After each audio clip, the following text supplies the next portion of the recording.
Welcome back, Royals and Ghouls. We're joined again tonight by the incredibly generous Kelley Jones, who's agreed to come back on the channel, even though I berated him for 3 hours the last time he was on here. Talk about a brave man, guys. So last time we made it from about 1979, where you met Marshall Rogers and Yeah. your buddy showed him your samples, and you kind of made the decision following that to go into comics. You really developed your own visual lexicon during the 80s on Micronauts, moving into the early 90s. And by the early 90s, with Batman Red Rain and you stepping onto the regular Batman monthly series with writer Doug Minch, who you'd worked with on Red Rain and several other projects, you really became a household name. You are the face of Nightfall, Night Quest, the whole Batman getting his back broken. And I know that you said that Sam was integral to you getting that, in that he kind of froze up on those covers. Yeah. But I also read an insane quote from you in an interview where you said he had fallen so behind Yeah. that you were just shooting those covers out. Well, he was working at Marvel. So the people I was dealing with had asked about him, and I said he'd be perfect. And long story short, they had said there when they first I was doing Batman on the Batman covers, and these were for Detective. And so at that point there were 3 or 4 that I just had to, at that point, that were that late that they needed within the next couple of weeks, if not a week. So I just had to sit down, and I did not know what they were about too much. So they had just told me why they didn't get someone else, I don't know, but I think they wanted them to have a specific look. That's as I can remember. So at that point, I just stopped what I was doing. And since I was working in that office at DC, they were cool. Deadlines weren't going to be a problem on my other stuff. And I just started cranking them out. And I would do a Batman and a detective, and then a detective, then a Batman. It would be like that, just to get, and then the rest were all detectives. And I remember just bang, bang, bang, bang, like that. And I thought that would be the end of it. I remember feeling pretty good about it, because I thought that those covers had come out pretty good, considering everything you wouldn't have known. And so at that point, I think they reacted the same way, like, wow, okay. And I at that point, I left it, not thinking it would go, that was the end of that, and go back to what I was doing. But they continued to do it, and I did it for a couple more years. So was with having to work that quickly and kind of like no filter, especially on something like covers that require so much more detail. I mean, Yep. your drawing is just Well, like I said, I was lucky. I was not, I didn't come, I loved comics and stuff, but the biggest influences for me were outside of it, and that was like film and stuff like that. So if you can think of a good image, if you can have a good idea, then, and get that onto paper with that impact, that's what people really look at. And with the cover, you're not so much thinking they're going to pick it up and consider all of it like they do the interior. It's like, on the stands, will this look good? On the stands with all the other books, will it stand out? Will it make that impulse to buy it, or impulse to check it out, is really what you're going for. And you certainly can't control. I couldn't, because at that time I was doing other things, so I wasn't involved in the stories at that time. So I didn't know what was really going on either.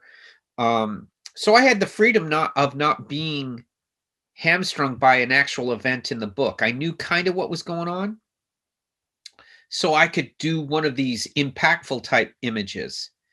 And the fact that editorial was reacting well to it meant that they could see, and I know that marketing liked it, because it was easy for them to sell these things. I had a good, I've always felt I've been able to, with covers, to do that for the most part, make an image that can at least draw attention off the stands, good or bad. You'd want to draw attention. And and satisfy the people buying the book, but also kind of try to reach out to the people who aren't, or just perusing. You do want to always give them a chance maybe to slow down. And I just got lucky on that. It was the right character at the right time. And it was also total freedom. I mean, if you're given the reins of the horse, ride as fast as you can, and just they'll tell you. I was lucky. I was around people who would tell you when you go too far. Luckily, no one ever did. I mean, I did some stuff. Now I look back and I go, wow, what was I thinking? That's pretty, but you're under the gun. It's like they call you on Monday, they need it by Wednesday. They'll call you Monday, they need it the next day. I had a few of those where luckily I kept to a regular schedule. So I was up early and they would call. They're 3 hours ahead then, and they would call and say, is there any way we can get this in tomorrow? Because it's got to go into production to make the catalog. So yeah, there's a few of them. There's one I did. I remember all the villains are attacking Batman. One where rats are on his head. Those were literally it's due the next day. So you just stopped what you're doing. And I didn't have a lot to go by. So, but any artist should be able to do that. So, they didn't say you were, the time is what you want, but I wasn't given any reference, or it was just, I think he's in a sewer in this one. We don't know what the villain is. So, okay. No one said draw this image. It was just, we think he's in a sewer. So I figured, okay, I can do that. I don't know what's going on in there, but I can come up with something.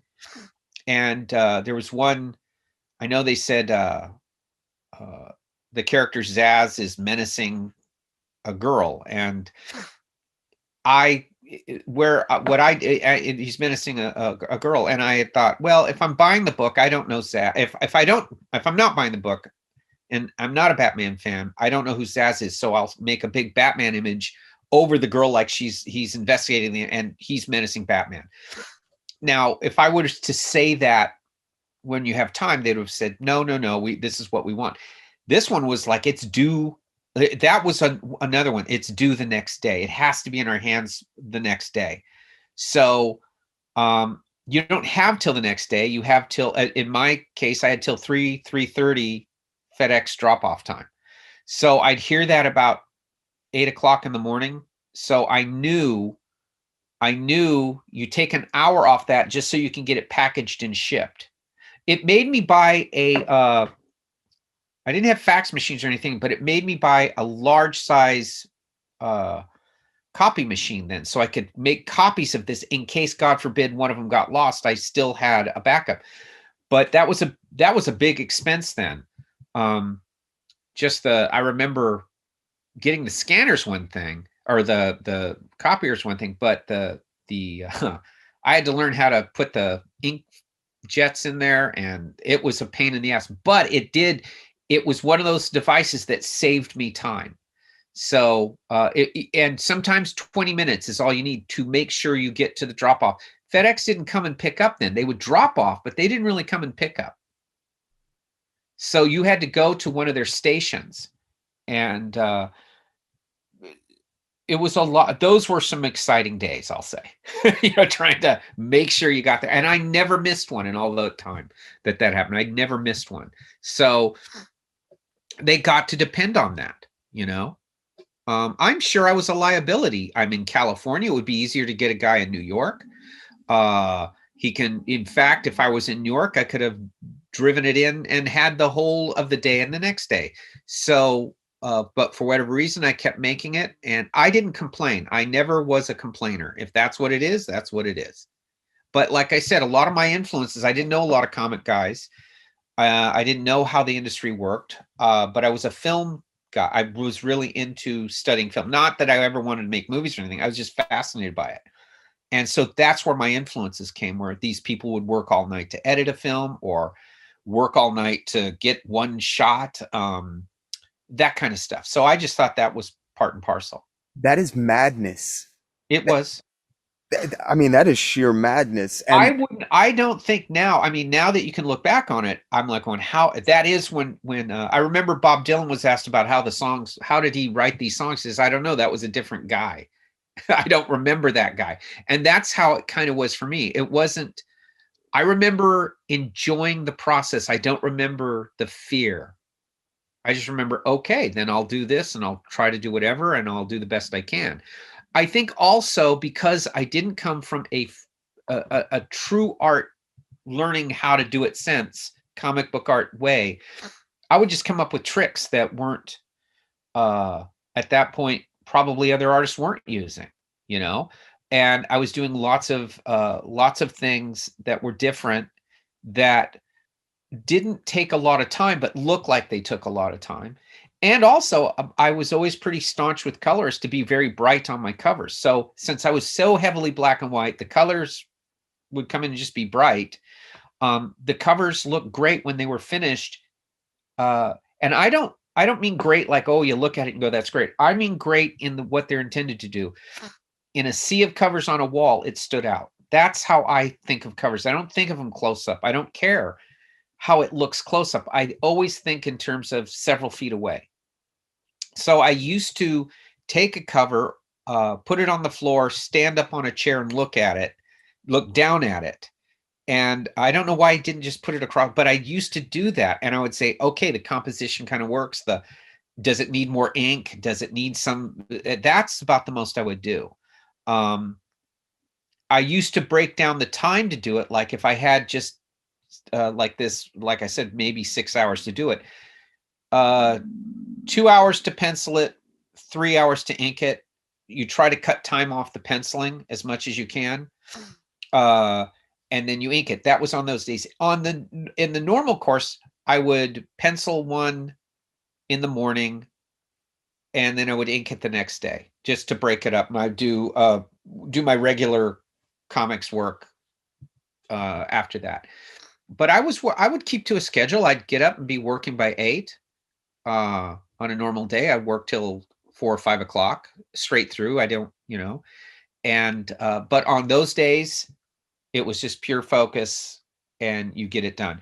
And I would say roughly half the covers I had were those we need it really quick. The reason was they were in that situation was they were trying to tie all these books together. So it was very difficult for them to know exactly what they needed until that you'd almost get up to publishing time or promotion time. And a lot of other guys work differently than me. They would do a lot of preliminary sketches and layouts and small thumbnails, and I never did that. So I probably picked up time that they would lose by not. I always felt that was taking the same ground twice. I didn't need to do all that. I knew what I wanted to do when I would work, and if I didn't know, I'll make something up. So covers, because I had an inking background, a lot of pencilers don't.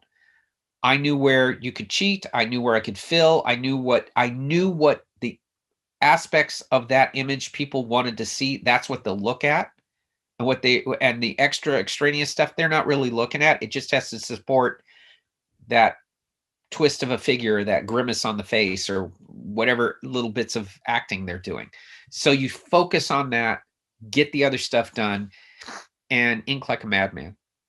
But it was fun. I keep saying, it was the Wild West.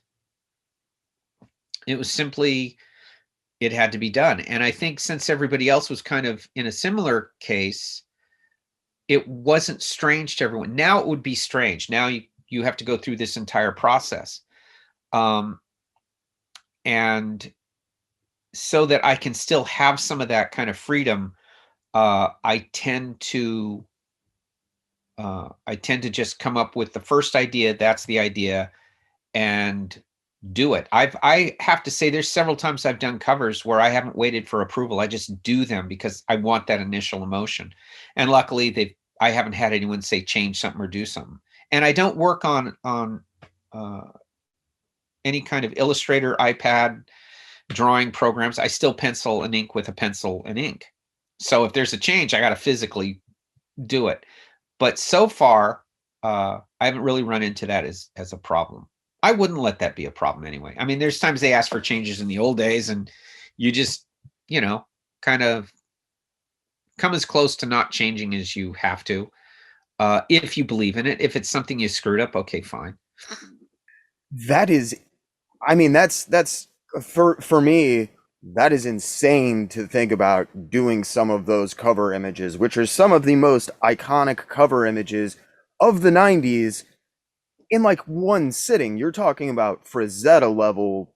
Well, but if they are that way, it's because I didn't know they were, and I wasn't thinking like that. It was just, you got to get it done, and here's the thing, and what's the best way to draw attention from an audience? But that And makes it even more doubly impressive to me. Was there a learning curve?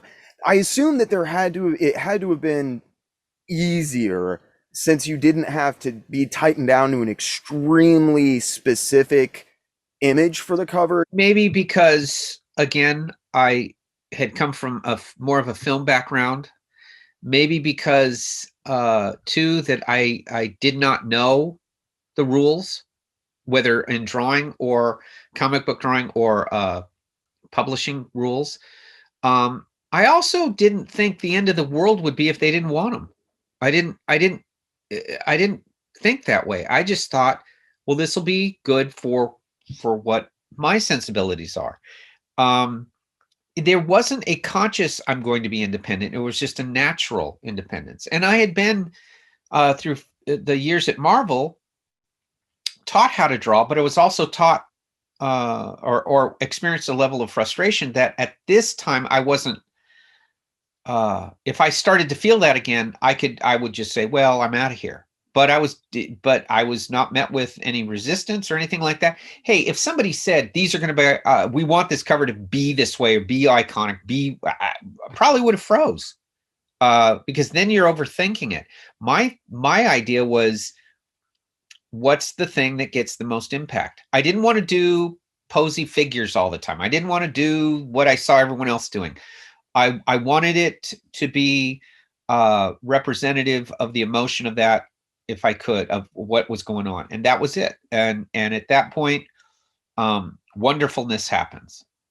Right? And I would know that then. I mean, I'm not ignorant. I would look and I go, oh, that's a good one, you know.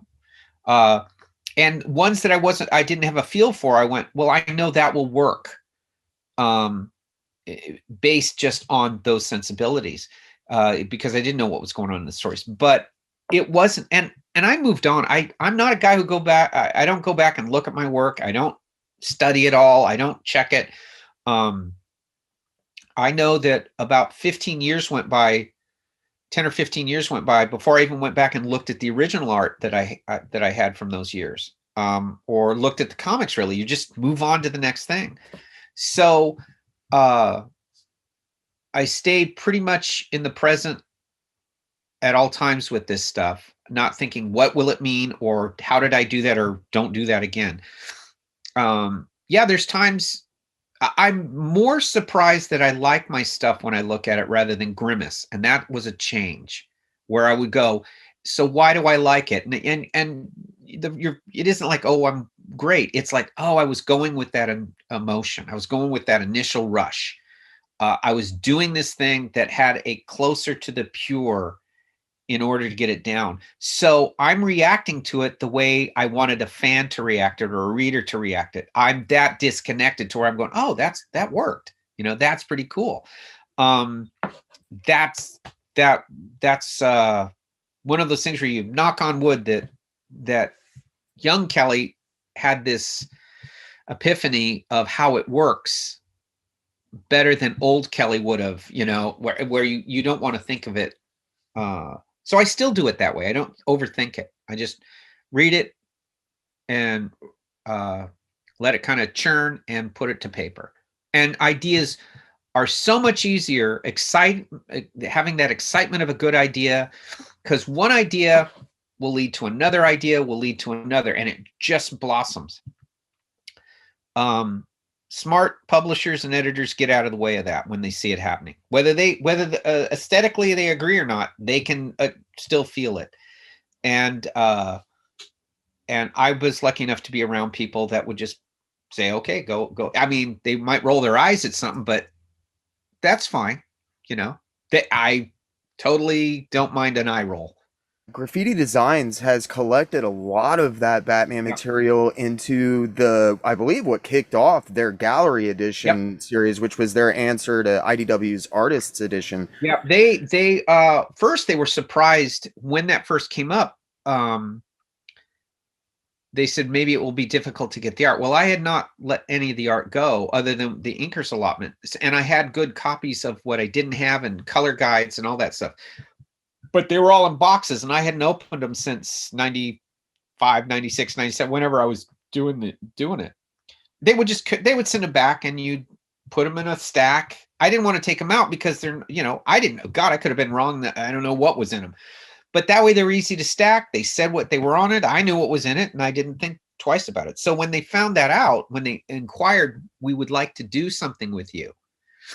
And Bob Chapman at Graffiti, I said, well, why me? And he says, because you still look like real comics to me. You still have this very cool comic book guy. You're not an illustrator. You're not a painter. You're a comic book guy, but it's different and it's really cool. And it echoes, you can see your roots to EC years and early 70s comics. You can see all that. And so I'm wondering if there's a possibility you want to do this. And I said, and that's when I told him, yeah, I have some of this stuff.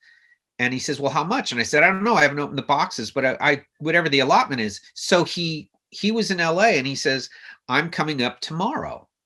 So he drove up and we met for lunch and he says, just bring a box or two down. Let me look. And I was sitting there with his wife and he quit talking and his wife and I started talking. And about 15 minutes later, he says, excuse me, I've just been really into this. To physically see this up close is really cool. So we're going to do this. I'm going to come up with a scanner because he didn't want the artwork to transport. He came up with this really cool scanner and he just started scanning stuff. And then I finally said, look, there's so much. Let me just send it to you. Or you just take it back. And he took it all back. And that was there. And then he'd seen I had all the artwork for Dead Man. So, and he really flipped over that because that's a very eccentric book. And so that's where those two came from.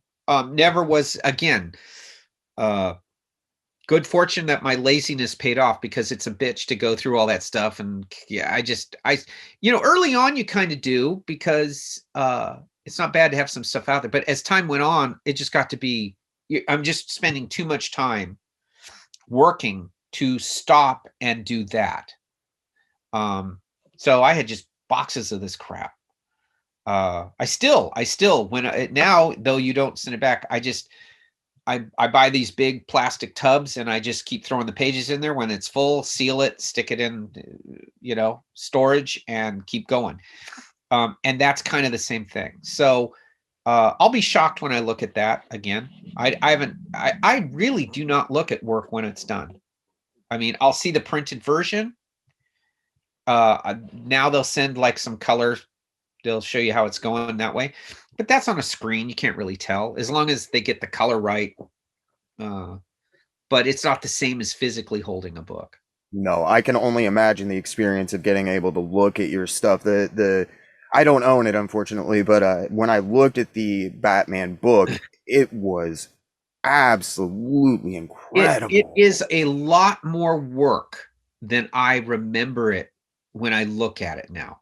I give John Beatty an enormous amount of credit. I didn't realize how much I was throwing at him. I was just drawing, and he never complained. So I would do all this stuff I would do. And now I look at those books and I go, even by today's standards, there is far more physical effort in that for that long than I can remember. And it looks good from start to finish. I look and I go, this looks good all the way through. And how we did it is the miracle of youth. One of the best things to come out of that run was right around this time period, Batman the Animated Series is kicking off, and they would introduce Mr. Freeze. Yep. again for the first time, really. Because Yeah. when I was growing up, Mr. Freeze was a very different character. And I think most kids that were, shockingly to me now, that read comics, and when they tell me when they were born, I'm like, oh, well, no wonder you don't remember when no one talked Yeah. about Mr. Freeze.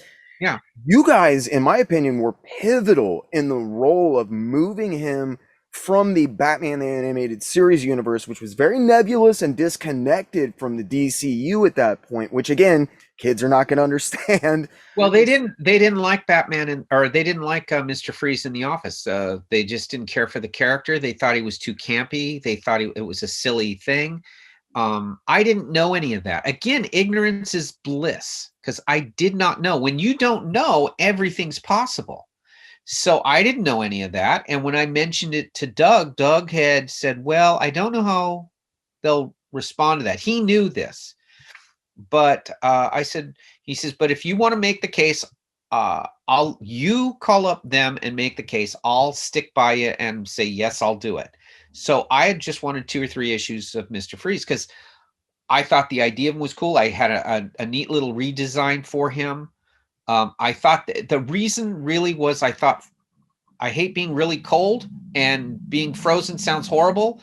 And there's a coolness to this character, part of the pun, that had not been utilized. Now, I didn't have great big details with it. I was thinking purely visual, what he does, that it was different. It was just different. And I had this black armor lit from the inside. Like, if you look into where they keep cold things behind a case, sometimes it'll frost up. And I thought that would be good with an uplit character. Just visual. It was all visual. And they said, no, we don't want to do it. And I said, basically, please, please, please. I was like a child over this. And I said, okay, how about just like 2 issues? No. I said, and I just kept doing this, like over the course, because this idea, I couldn't get this idea out of my head. And finally, Denny O'Neil said, okay, because I had just facilitated, not because I was begging so much, I'd facilitated Swamp Thing getting to be in a Batman book, because at that time Vertigo and the DCU were separate. So they didn't lend characters for whatever reason. There was, their own kingdoms. But I had known Karen and done a lot of stuff with her, and she trusted me. So I had called and said, would this be cool? Would it be? I carried the water on that, and Denny got to use Swamp Thing. And so at that point, it was payback. And he says, okay, I'll give you, but you get 1 issue. Do not ask me for anything for a year. That was the rule. You don't get that. And I said, fine, done, deal. We do that issue, and it went over like a smash. I think no one expected it because the company thought he was silly. That people would tend to think, well, he's goofy. Well, I did him not silly. And Doug wrote a terrific one-shot, and all of a sudden they wanted to use him Superman. They wanted to use him everywhere. The people making the film then that were going to use Mr. Freeze based on what they saw in the animated series, they changed it up to when they saw this one. And it went from Patrick Stewart to Arnold Schwarzenegger. It went from the kind of a simple suit to that big metal suit. The director held up the book on television saying, this is the Mr. Freeze we're doing. So all of it worked out from this little begging to do it. Not that, Denny still said, you don't get to ask me for anything for a year, but which was fair. But it was one of those things where I felt happy just that I got to do it for that 1 issue. Because I look back on that issue and I go, that's a pretty good one in terms of all the components of what makes a comic book good. It's 1 issue. It's not connected to anything. It's like you're reading a 50s comic, it's just that story. And you can just really dig it. Every once in a while you get lucky on something like that. I felt with Sandman, it was the cat issue. And I felt with Batman, it was the Mr. Freeze issue where people could just hand it out. And it all of a sudden made things go really well with Batman because it went from we started doing our own thing, and there was Swamp Thing, and those issues went over well. And then this one came out. It was really like, okay, something unique is happening here, and it's not just the character. So, and I'll get, like I said, it was always Doug wanting to do it that way, but that's kind of happened on Sandman with the cats issue, where it went from kind of culty to mainstream success, because that was an issue you could hand around. And Batman went from being this tied to everything to, oh, there's these really cool kind of golden age approach to these one-shot, two-part stories with really bizarre villains and different, Doug would do Crazy Postman, which I love that, because it's just about Batman, but everyone's had that guy who screws up your mail, or and it came from an experience he had with a bad mailman experience. So he just said, okay, what would Batman do? And that was where it went from there. You do a lot of stuff where you'll either just contribute to like jam books, you'll do a couple of pages, or you'll also do, even after you hit your point with exploding in popularity, you would still do some really interesting inking jobs. One of my favorites was Spectre 16, Yep. where you inked Jim Aparo. And Jim Aparo is like my Batman. I think most people think like Neil Adams, but Aparo is like my Batman guy. Yeah. That issue looks incredible. I was just going back and rereading it. Oh, thank you. How did that happen? The editor there was a editor there, Scott Peterson, who used to like to switch things up and say, do you want to ink, just to get a different look. And he had called me about it, and Jim was in the Bat office at the same time I was. And I'd spent time with Jim, a couple of days with Jim at his house, or at Dick Giordano's house. So we got to know each other, and I was saying kind of what you just said, that I was Brave and the Bold was like my favorite DC comic at that time. It's one that if I could go back in time, that would have been what I like. You get Batman and a great guest star. They're one issue. You go from there. So it was pure comics, just pure what comics are supposed to be. Comics should be what comics should be. Everyone says that. What a comic book should be is you're sitting in the back of your parents' station wagon and you're reading comics as you're on a family vacation or somewhere, and then you just have that stack of comics to read, and you reread them like 12 times before you get there. And so you get to really know them. And Jim Aparo, Herb Trimpe's Hulk, those were the books I remember. My dad would go into a 7-Eleven, buy a stack, shut up, and we would go. And I would be quiet. They wouldn't even know I was in there because I would just be reading these things. So I told Jim that. I said, you were one of the guys. You're the station wagon comics, And he really liked that. We were signing a bunch. I think it was for Batman. So we got to know each other then, and Dick had inked me very, very well on a Sandman book, and we were talking inking, and I had said, I'm an inker first. Giordano said, I'm an inker first, and Aparo says, I love to ink. We all got into that whole thing. And so that story got back to DC, and then they said, would you like to ink an issue? They were always conscious of your deadlines, but they gave me one that I would have time with. So, I mean, Jim Aparo drew great Spectre. I mean, and so he went back and did that, and it was a great, great pleasure. I was always glad I got to do it. I mean, I would always wish that in a perfect circumstance, I wish I would have got like a 3-issue arc. So you get used to it in that first, and then you can really take off in the next ones, because you're trying to not screw anything up, but you are supposed to bring something of yourself. So I tried to rush that process, but a couple more issues would have been really sweet. It's still an incredible issue. Anybody watching this video, I do highly recommend checking it out. That whole run, that second volume of the Spectre that was going on right around then was just really great, but that was one of the issues that always stood out to me as a kid. Before I move on Red Rain, I had a couple of people pop into the comment section and ask me, Between the soft cover and the hard cover, there is difference in credits, and I don't know if it's Les Dorshad or Lay Dorshad. Let's Borshide. He's Yeah. credited with colors on the soft cover, but not the hard cover. They probably made a mistake. They used to make mistakes. Les did all the coloring on all of them. Les was the thing that made Les really great, and the reason he's not around is he's a guy who used to ask for very high quality stats. He would go make his own blue lines, and he would hand watercolor everything. So he didn't do the way typical colorists did even then. They're very different. I give him an enormous amount of credit because on Dead Man, if you notice, Dead Man kind of goes from red to purple a lot of times. And that was something Les came up with, that there was this transitional thing in this color, in this character. I never thought of that, but it really was beautiful.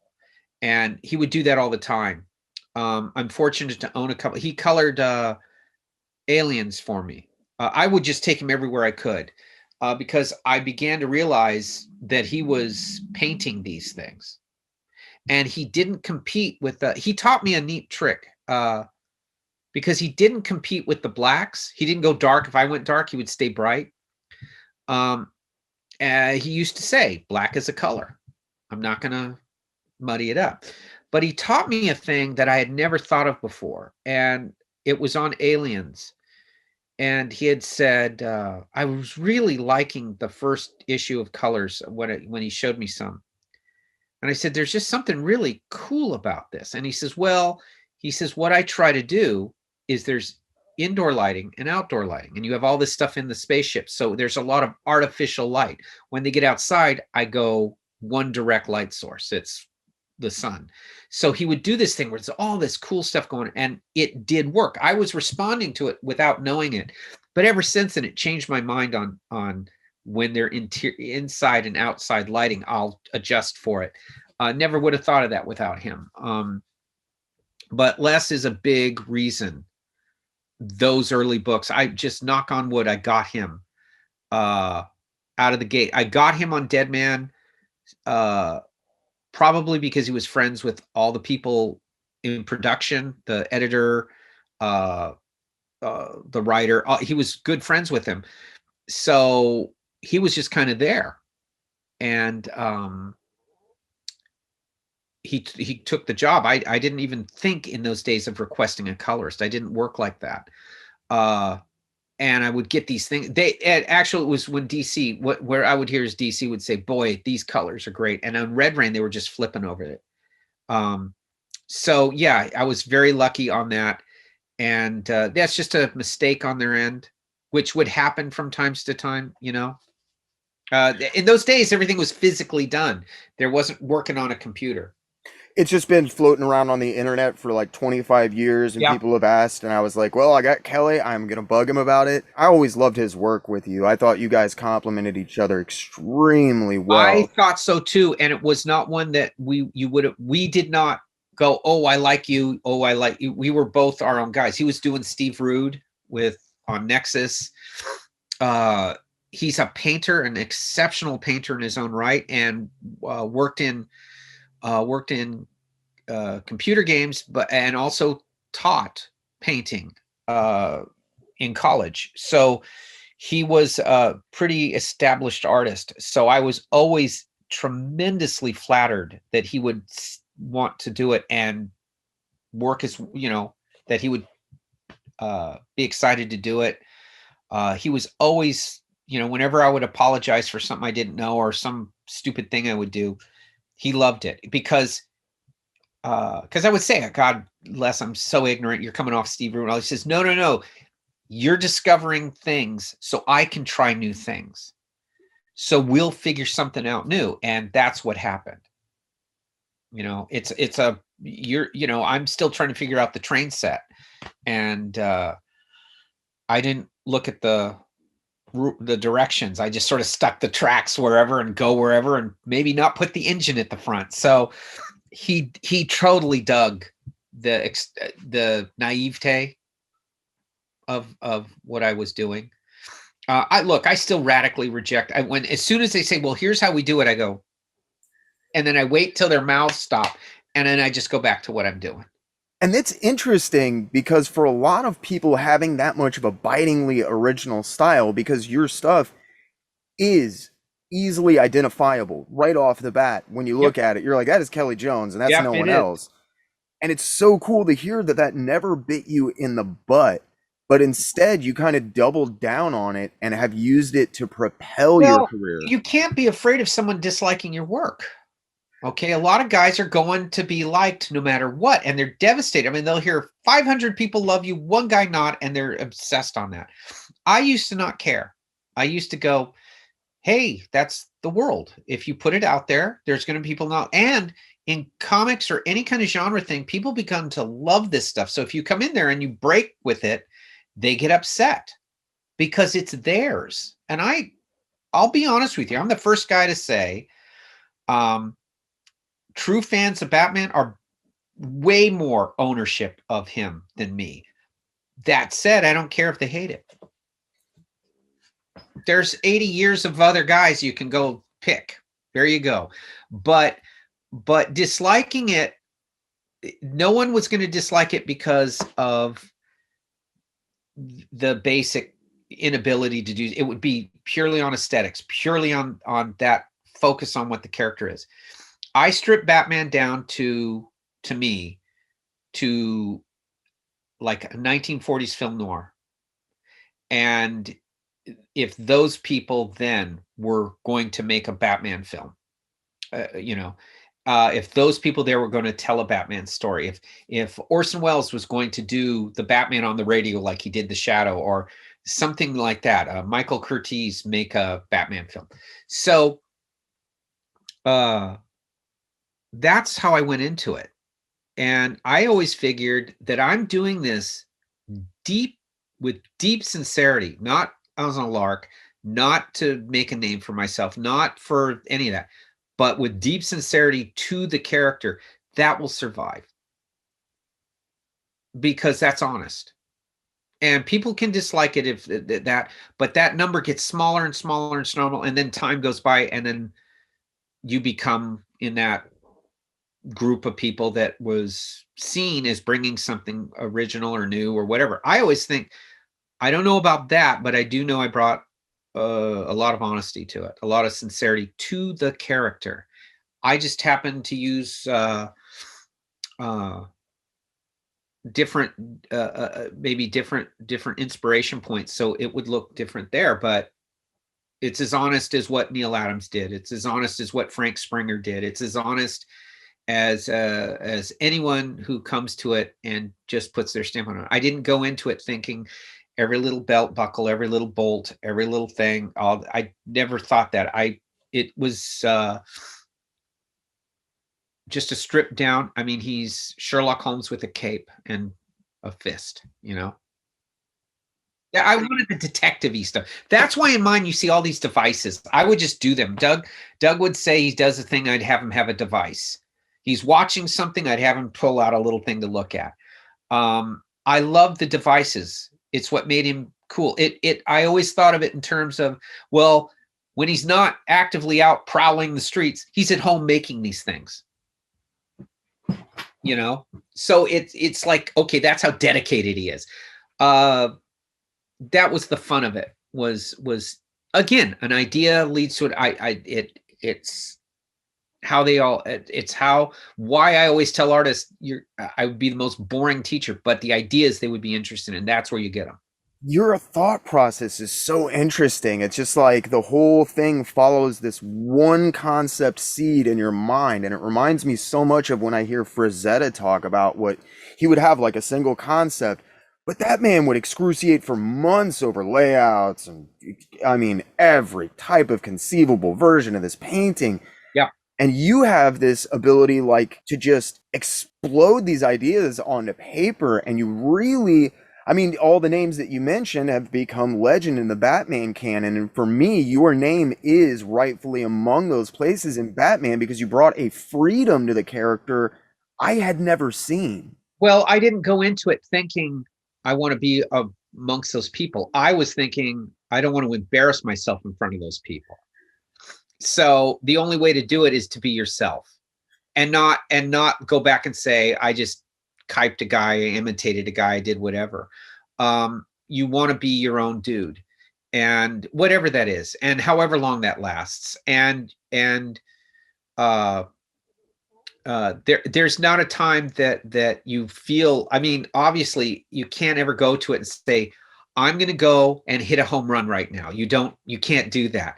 But what you can do is you say, I'm going to accomplish whatever is needed at this moment. Okay. Get the cover done on time, come up, make Mr.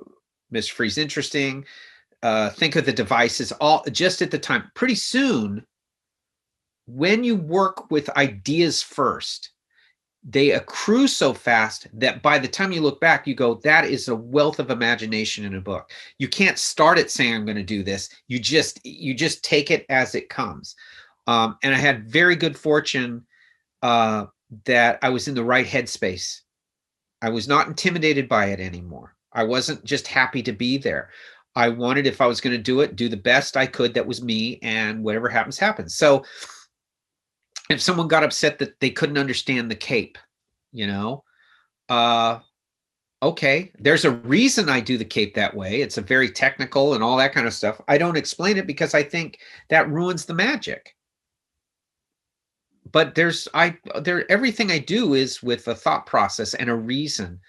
The ears, because he's a shape and a shadow. He's not a guy standing there like the other superheroes all stand around in this daylight and everyone can see him and they're interviewed by the news. Mine isn't. He's in an alley, on a building top, in a dark warehouse. It's all dark. So he's this frightening shape. And if you saw it, it would be terrifying. I think far more terrifying than a realistic one. Then I always looked at the realistic one and said, well, that's like a Halloween thing to me. He's just dressed up. I couldn't resist that guy. I'll take a chance and fight him. This other thing, I don't know if he's from hell. It's intimidation. It's like in nature, don't touch the bright colored fish or the cat puffs or the whatever. There's things that it lets you know danger. And this was just dangerous to me. That is interesting. I'd always associated it with like the 1941 Batman serials that I grew up and I saw a lot growing, and like those ears were great. Well, see, I didn't have access to that stuff then. And that's super cool to hear. Yeah, I didn't know any of this stuff. All I knew, like I said, is I'd watch Out of the Past with Robert Mitchum, and it's all these great shadows and stuff. And I would see how they would, those kind of films, that's what I saw a lot of.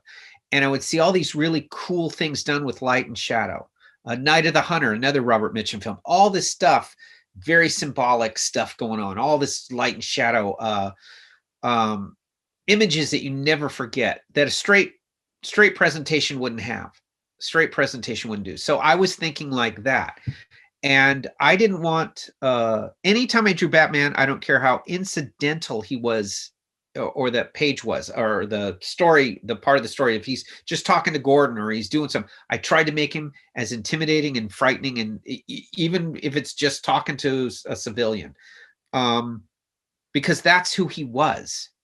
I didn't see him as a crazy guy who had to overcome all these things. Everyone has stuff. What I saw him was, how do you deal with people who are sociopaths? That's it. It's nothing more than that. How do you deal with sociopaths? How do you and if you're not dealing with a sociopath, intimidate that regular guy to never going back to crime. Never say you're a good guy. They don't know if you're a good guy. You could be the worst guy. And he's the worst guy because he's not going to Arkham Asylum. All the others keep going. And the only reason he fights the other ones isn't for good. He's fighting over turf. That's how the regular people would see him. Regular criminals would see him. So you stop it. He just says, stop it. He doesn't say, go change your life and be good now. Stop it. Never do it again. Okay, I'll get out of the city or I'll stop doing it. To the regular people. The nutty people, they're nuts because they keep doing it and keep going against him. But I don't see him as this tormented soul. He doesn't have romantic relationship. He doesn't do any of that on the job. He's focused like a laser, and it stopped what he does. Those stories have not nearly been mined enough. I would agree with that quite heavily. They've Yeah. leaned into like aspects of Batman that I don't agree with, but we shan't derail on And that. I'm not either. I just think they're missing the opportunities. It's just not as fun to me to Yep. read. Well, you don't want to go back, and the charm of a lot of it is lost when you make him like us. Whatever people want to read, but instead of bashing on Batman, And I'm not. I'm just saying that for me, a lot of my energy came from the fact that I was dealing with that Batman. I didn't necessarily mean that as you. I just mean No. Kind That's of where I deal with. I was dealing with like I said, Sherlock Holmes with fists, and that's interesting to me. And it allows you to write the other characters with more complexity. That's interesting. I love the complexity. See, I went into it, and within a month or so, I realized Gotham is character every bit as much. So I started making Gotham as idiosyncratic as any of the villains. It wasn't a criminal shoots Bruce's mom and dad, and that's what makes him. The city made him. The city made the others. The city is what it is. It's this energy. And anyone who's been, I remember I'm in pretty rural Northern California, and the first time I ever, late 80s or so, I went to New York. It was like nothing I had been to before. It wasn't the people. It was alive. And that never didn't. I went, this city makes these people this way. Some of it good, some of it bad. I loved it. I thought it was incredible. I also realized it was sensory overload for me because I couldn't stop observing and taking it in. And I thought Gotham's like that. If you just turn the lights off, Gotham is this way. So it became a character, and that was the influence. That's what made Bruce to me, and that's what made him become Batman the way he was. It's just, why turn all that stuff away? Why give it all up? I always loved your Gotham, man. It was like a lot of people go at like Gotham as just kind of like a noir version of Chicago, and yours felt like it was around every corner there was something different, and it had been built in different centuries and cobbled together. It was so amazing. First of all, it has to be, and secondly, it should be filled with anachronisms. Modern next to old. I'm on the computer, but there's a hook and ladder phone at the bar. I mean, it's the way it works. And nobody should think that's odd. I remember at one point, Denny called me and says, you put a steam train on the, like where the subway stuff is, or the, I kind of did it like Seattle's monorail or the loop in Chicago. And I said, yeah, because you're going to have that next to the other kind or whatever. No explanations. It's just cool. We don't have to go into it. I said, Danny, why do you shouldn't have to explain it.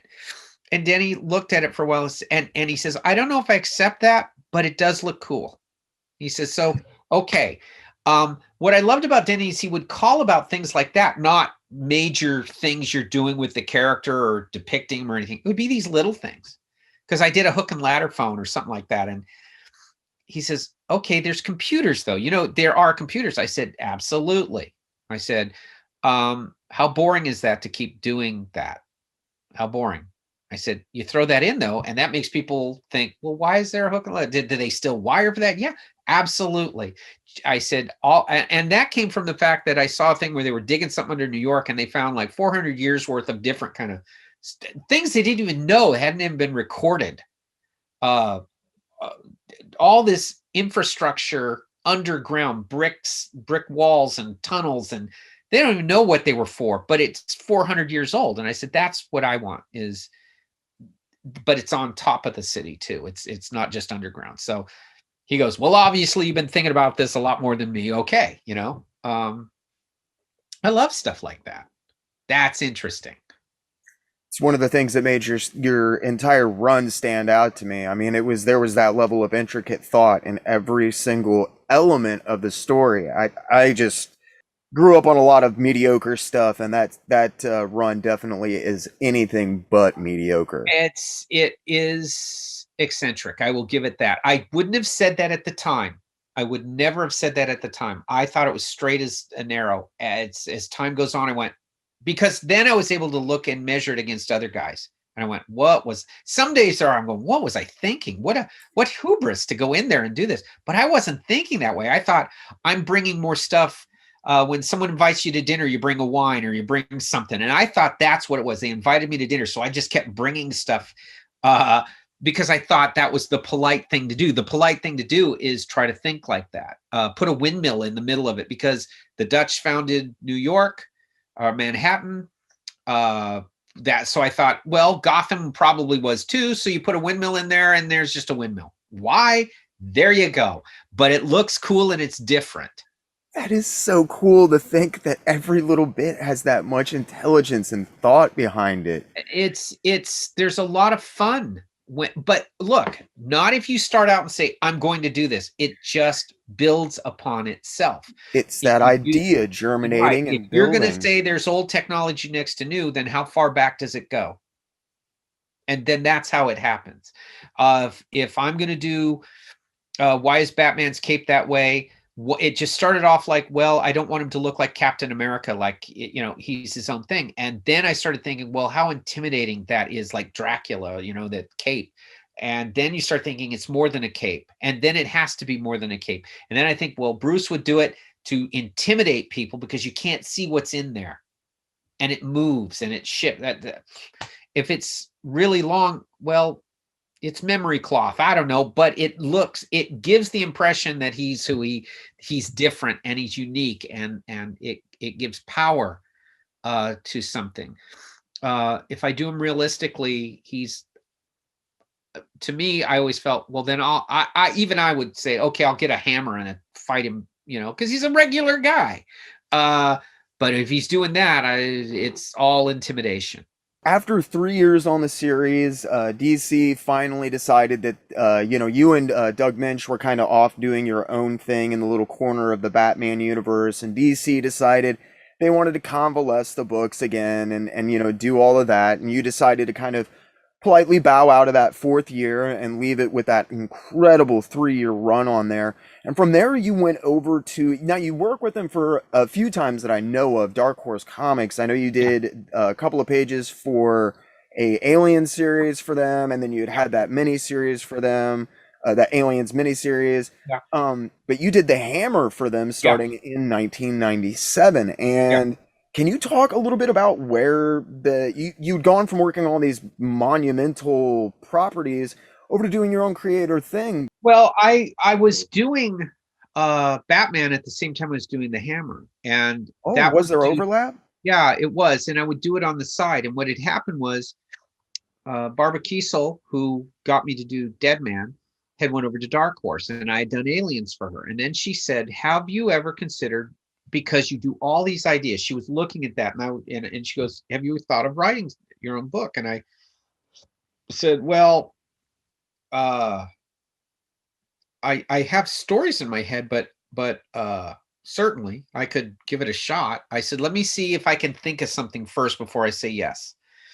And what happened was, at that time, I was seeing a lot of conventionality in what I thought. They would say the dark and gritty character or this kind of thing. And I wasn't seeing something that I thought was more frightening. Isn't that guy? It was the black and white guy. There's good, there's evil. You do whatever by any means necessary to stop the evil thing, and you justify it all. And you justify whatever acts you do to stop it by saying, look how incredibly awful this is. At the same time, he's just staggeringly politically incorrect because he's an alien. But he's not even alien in the way we don't even know what he ever really looked like or what it looked like. He just inhabits thing to thing on this quest to challenge this greater evil that he himself is terrified by. His political incorrectness isn't anything other than he doesn't give a damn. And that was interesting. He doesn't care about, because we're just passing through phases in time. He's lived however long and seen all those things be simply in the way of what he's doing. I took contrarianism because I always think that's interesting. So Uh, that's why he would eat what he would eat to fuel this system, his system. It would be all the things you're not supposed to eat. It was just, funny. To me, it was funny. But what I found most interesting was that once you explore the black and white nature, it becomes really terrifying, much more than the gritty, dark guy who's going to do whatever. It's a lot more frightening when someone says, well, of course I had to do this awful thing, what you call awful, because look at the results. And you can't argue the results. You go, yes, that would be worse, but you could never trust yourself around him. You wouldn't know, is he going to do this to me? Am I just some fodder that he needs at that moment, and justify it, I remember he had to cut off the foot of a character in order to do what he was going to do.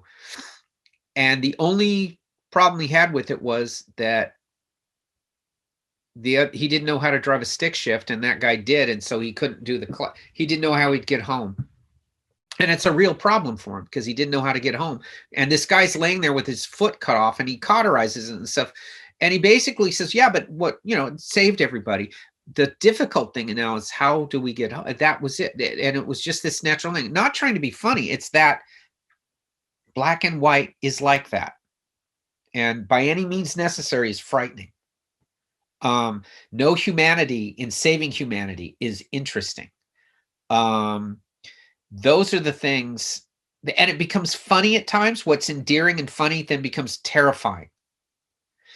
So, there would be these moments where that just, now, that all said, that's a lot of work. So I would draw one, and I remember drawing about an issue and a half on the side. I would take a weekend or time where I could, and I would pencil and ink it and write it. And I worked very odd. I didn't write a script, turn it in. I just would write it on a notepad and draw some and ink parts and whatever. And I turned in about an issue and a half. And Barbara had said, this is a completely insane book. This is nuts. This is just crazy. I have no idea where you're going. I have no clue. But I really like, when you get halfway through, we'll figure out when we'll release. We'll figure that stuff out. Then, not too long, she calls me up and she goes, she's quitting. She's going to quit Dark Horse, blah, blah, blah, whatever. That stuff sat in a file for about 3 years. I just stopped working on it. So I went back to what I was doing, but it sat in their files for until someone there went through it and said, we have all this Kelley Jones artwork. What is this? And they called me up and said, what is the deal with this? And I said, oh, well, no real contracts on it. I was working with Barbara Kiesel. I explained the whole thing. And they said, we want to do this immediately. This is the best thing we've seen. This is really different. It's completely, in fact, the best compliment I got was, they had said, we don't know if we could sell any of these, but we personally would like to see this book because it's that left field. So I then just finished it out. The first series did extremely well, much better than I expected or they expected. So I did a couple little one shots and one shot and a short story with it. But as times change, what I found was what I was kind of making fun of worked, kind of how he was worked, but you started getting more like, well, you shouldn't be doing that, or you shouldn't say that, which I said, well, that's the point of the book. The point of the book is he's saying these things and doing these things. I find it interesting. I've always liked a different opinion or a contrary opinion, something or seeing an idea all the way through. I didn't like romanticizing a character either. He's not someone, I mean, he's very funny at times, but he's funny because he doesn't know he's funny. Using a Denny's, one of those little Denny's maps that you would get at a Denny's where they would show you and he was using that to get somewhere because it would say where all the Denny's were, because he liked to eat at Denny's because of the food. Had so much of what we're not supposed to eat. He loved it, but that's how you'd get somewhere. It wasn't a regular map, but it was practical to him because he had to keep his body the way he wanted it. But he's not thinking it's funny, and but it's funny. At the same time, he's doing horrible things, though he would never say it's horrible. That's interesting to me, but the powers that be, it started to change from you shouldn't say this or you shouldn't do that, or the political correctness was even then really starting, and it just got to be too much. It used to be just nobody cared, it was funny, to then it became a problem with just getting it through the process. And I thought, well, if I do it again, I'll just do it as a creator own thing, because there was a lot of fun in that book, and I've always had that book stick around. It's funny for what it was. It has really hung around as an interesting character. I remember Randy Bowen liked it so much, on his own he just made a little bust and put it out, just because he was enjoying reading the book. It was so bizarre. You do something real straight with very different ideas, people call it bizarre, but it's not. It's just a different point of view. And I still haven't seen that black or white character, done to that. I've not seen it. I see grim and gritty, or I see empathetic, but I don't see a guy, whatever it takes to get it done, which ultimately you have to agree with. When it's all said and done, you go, yeah, you have to. The alternative was awful. I remember they thought it was funny, but I thought it was terrifying, because I have a lot of body switching going on, and I had one of the villains switch from this little kid to a girl and would switch, and now the girl is in a boy's body and didn't know what to do, because to me it was like, yeah, you bang, now you have a different body. And he's like, well, you'll figure it out, you'll figure it out, everything will figure out for you. Off he goes, and you leave that person, and I never wanted to follow up on it. That's a good story that just rattles in someone's head. If you were to switch to another body, what would happen? I mean, against your will, you're doing whatever, but ultimately what he goes on to do, you wouldn't want to live in that world if he fails. You wouldn't be able to live in that world if he fails. I don't hear people bring up the hammer like I used to 10 or 15 years ago, but the story and the general aesthetic and feeling of that, I feel reverberate throughout comics for the last 20 years, and stuff like Invincible and a lot of other stuff. Yes, it was way ahead of its time that way. And it did, I remember the people doing, I can't remember if it was Angel or Buffy the Vampire Slayer, had called and said they were going to use some elements of it for things. And there was people that would do that, basically to say thank you. That was what they do. No, I would also say that the hammer had nothing safe in it. There was nothing safe. There was no, I always felt like if someone read it, they could be very angry with me, or like, way to go, Kelley, or whatever. But it wasn't saying anything about me. It was saying it about the reader, because I was just putting that stuff out there. And I think to this day, it's one of the, again, not something I said, oh, I think this is cool. I think its success is still there, because I think even today it would shock people if they read it. They wouldn't know, what does he mean by this? What does this mean? And that's up to the person reading it. But it's a funny and incredibly brutal thing.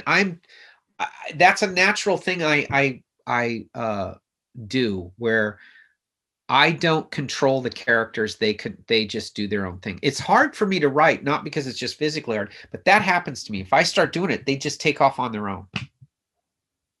And I don't know how writers control it. I just started it as one thing, and it became this, again, the idea is just unfolding of a guy who will do whatever it takes. it was my reaction to comics at that time that were that's not gritty, that's not dark, that's not this, that's just, you know, violence for violence sake. What is the reason for the violence, and what do you get out of it? What is the price, and is it worth paying? That was all of it. But I don't slow people down with having big long discussions over it. They have to live it and then be horrified by it. Have you thought about coming back to that series? Yeah. You know, if Oh yeah, I had it all planned. It just, like I said, it got to be too difficult because then I was starting to get interference of like, well, you shouldn't say this, or this could be a problem, or that kind of stuff. And I went, I don't really care. But if that's going to be the case, I'd rather spend my time on other things. If that's now in the age of crowdfunding and do it yourself, absolutely.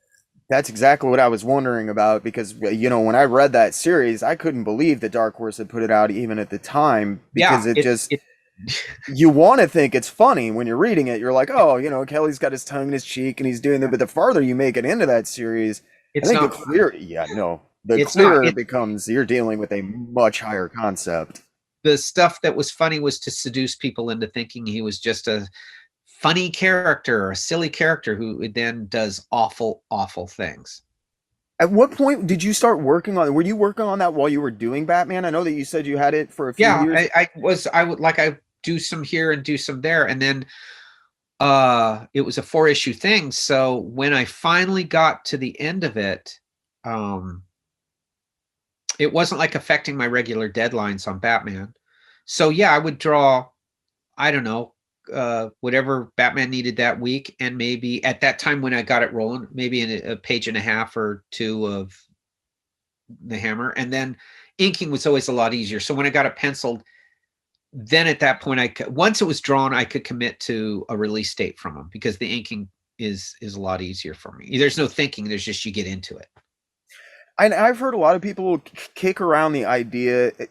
In my opinion, it's a simplification of what was going on with the Hammer, because a lot of people like to talk about, since it came out after Batman, and I didn't know you were working on them simultaneously. A lot of people like to boil it down as somehow that was your reaction to the grim and gritty world that people wanted to do with Batman. But I think there's a lot more to the No, it was character. my love of, it was actually my love of H.P. Lovecraft, of folk horror, which I was very much into Manly Wade Wellman's stories.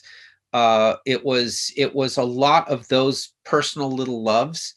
If it said anything about comics, was that thing that I would see stuff, well, Wolverine's this way and the Punisher's that way, and I went, they're still romanticized, and you shouldn't want to be on their side if they're doing these things, because I'm not seeing what the results are. I mean, I don't see the big picture of it. My guy was literally, the old ones are going to come through if I don't do this. And I would slowly reveal his history. I mean, you see him, he says he lied, as this slug thing, he lied to be attached to the body of the guy he's in. And he let him think he was going to die of cancer. So he could be cured of the cancer only in so much as this thing takes over his body. But he didn't have cancer, but he needed to be in a body. And this guy understood it'd be less trouble. But we don't even know if he was you know, in my head, the thing that's on him that's not who the Hammer was either. He was something before that, and before that, and before that. And he's been doing this for how long? Because he's a freaking zealot. But he's right. There is this thing he's trying to stop. So would that make you a zealot? Yes. And how many times has he done this? Forever. So if he's looking at a bowl of Fruit Loops and the way they're spinning is awkward, and he knows that's a sign that something's coming, that's kind of funny until you go there and he was right. He just sees portents everywhere because there's a science at work that he can see, and it's no point to explain it to us. That would take too much time. He just does it.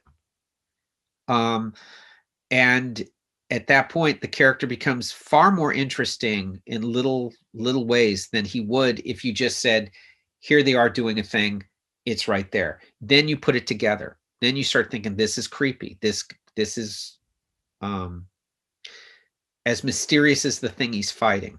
I'm gonna have to go back and reread that series. I was going back over the first many the other day, in preparation. I was like, God, I'd forgotten how much I love this series. It's a bizarre one. And you know, sometimes what's good to have in your career are oddball things that everybody doesn't know that's cool.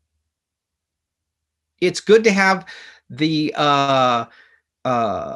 little album off to the side, the little EP off to the side that's really cool, and people, you know, they may not be aware of it, or the short stories you wrote that appear in an anthology and really nowhere else. Just something you did small on the side. I remember David Cronenberg directed an episode of Friday the 13th, which is one of my all-time favorite ever anything on television, and nobody remembers it or knows it or whatever. And you go, but that David yes, there's all these movies he did, but you got to see that Friday the 13th he did. It is the most upsetting thing ever. It is absolutely horrific. And so I like those kind of things in the closet, you know. I like oddball little... I always felt it was one of the standout horror things that had been done, not because I did it, but because it accomplished the goal that I wanted. And if people find it, it is true horror. It is not funny. It isn't goofy. It isn't over the top, blah, blah, blah. It's pure horror. Because it changes your perception of reality. That's what I always loved about Lovecraft, was the way you think it is not the way you think it is. And that's what the nature of a heroic character is. It's not the way you think it is. A true accomplishing the goals, you got to do what you got to do. And if it means dropping an atom bomb on somebody, well, then you do it, you know, and you go, but you dropped an atom bomb on somebody. And they go, yeah, but what was the result? What would have happened otherwise? And that's the character. He will go, well, do you want it's not even a question. You'd want this to win, this other thing to have its way. There's no question you wouldn't. No way would you want that. You're forced to agree. And that's the scary part of the character, is now it's every little thing. You go, what does this mean? Where will this go? Because he's not a character who's going to have romance. He's not a character who cares about any of these human empathetic things. And not that he's cold or unemotional. I had to deal with that. It's like, there's a why we fight thing. And he doesn't care until he gets to the end where he smells a hamburger. And he goes, they're wonderful. Whatever this is in his experience is wonderful. It isn't all the carnage that's been going on. It isn't all the things and the reasons and the humanity. That's probably one of my most successful little short stories in explaining a character without really going in and ruining it. There's a lot of series that followed on from Dark Knight Returns, Watchmen, trying to go into a lot of different aspects of superheroes and pulling them into the real world, following up until The Boys and a lot of other series like that. And none of them have ever as successfully accomplished what you set out to do with that series. I agree. Because I'm not trying to be different. I'm not wanting him to be different. I'm just going where he goes. The logical conclusion of this is this. A real alien. What is a real alien? Right? He's a real alien. And it's not about how they look. They just have none of the same frame of reference. It's like they always say, if you're going to communicate with an alien race, it's through mathematics. Well, that still doesn't mean what their points of view will be so alien, it won't matter. That even, you know, you can have the same alphabet, it won't mean anything. That's what he was. And it's not an argument. It's not like he sits there and goes, you can't say, but you did this terrible thing. Don't you feel bad? It would register not at all for him. It's accomplishing the goal. It's a mathematical equation. You have to be sacrificed so this thing won't come through. And if this thing comes through, we know what will happen, but it stops there. What's the problem? And since you don't know how to do it, I'll do it. And we don't even know what his motivation is. Why is he so zealot? Why? You know, but he does. He has it. And it's not emotional. It wouldn't be any, who knows? Who cares? I mean, at that point, you put it together yourself. And that's why there's none of this trying to like the Hammer's greatest asset is it does not try to get its audience to like it. It's deal with it. If he's talking about, there's one thing I remember them getting upset about, and it was something I remember they were very upset, and it was in the first series, and he explains why he does the thing he did and how he did it. And it was a pretty gruesome thing. And he got his, he everywhere he goes, he takes lessons from those people as to, so he can accomplish his goal. Here it was how one tribe of Indians dealt with everything around them. He thought it worked, and it's horrible. And I remember they were not happy that I was saying this. And I go, well, it's a historical thing, and it's what he's taking. And the point is, you take what we're taught as total peaceful coexistence, but this did happen. And he's going, see, I'm being peaceful and coexistent too. And I took a lesson from, not from bad, horrible that you all agree upon, but this, and it worked. And they're going, that's not even an answer. That's not a thing. He says, but that's where it came from. So I have this little debate going on when he's trying to, he wants him to rush before this restaurant closes to get a hamburger, or whatever it was he wanted. And I thought that's the disconcerting I want. When I'm reading some, I go, I didn't know that. I said, I wouldn't put it in there if all the historical basis stuff is true and I have a character using it, that's upsetting. And I said, as writing it, it's upsetting me. That's what I want. I don't want a character where I say, I'm going to make him likable. On the surface, there might be things that are funny and you like him. And then you go, I wouldn't want to be near him. You don't know what he'll do. The villain tells you what he's going to do. The hero's not saying anything, and he's wreaking carnage. And we're not seeing, how do you prove a negative? Okay, the bad guys didn't come through. We're just taking his word for it. You know, but all the carnage is on his side. And that's the thing I always, this is a difficult character to be around. But I found it magnetic for me. I found that magnetic. Yeah, same here. It was enthralling to read. I've always, every few years, I pop back around and I'm like, maybe we'll see the Hammer. There's a whole thing written about where I kind of take it from here and kind of what's left behind with the others. And it's not like he doesn't care. It's just, what am I supposed to do? You know, this is what I do. He lives right at the moment, not wanting this thing. Everything that it takes to do it, that's the way it is. He doesn't debate. There's no debates. He just goes, well, here's your example of doing it. Obviously, you guys condone it. And you have the odd perception of morality. I don't need that. That gets in the way. The things I'm dealing with, that's a liability. Well, that's frightening. That's frightening what you're dealing with. And it's frightening you're dealing with something that's simply in opposition, but is really not different. Yeah, the friend of my, or the enemy of my enemy is my friend kind of deal. But you start to wonder if he's a friend of anybody. That's it. Just a disconcerting character in all the best ways. Upsetting to be around. And I've always found him upsetting to be around, though he's a blast to do. Because kind of probably like Curb Your Enthusiasm, that character just says whatever it is. That's what he is. But he's not confrontational or angry. It's just, this is what it is. Totally matter of fact. Yeah. Yeah. So I would agree. I think he was the first of something and unique in that way. I kind of like that it's a hidden gem and people will have to go find. Look, that was the same when I was doing Batman as a monthly. We were told, because we weren't connected to all the other titles, that we wouldn't be reprinted, right? They're probably not reprinted because the thing would be reprint all these books that are connected. There's a higher market. There's more, right. Okay.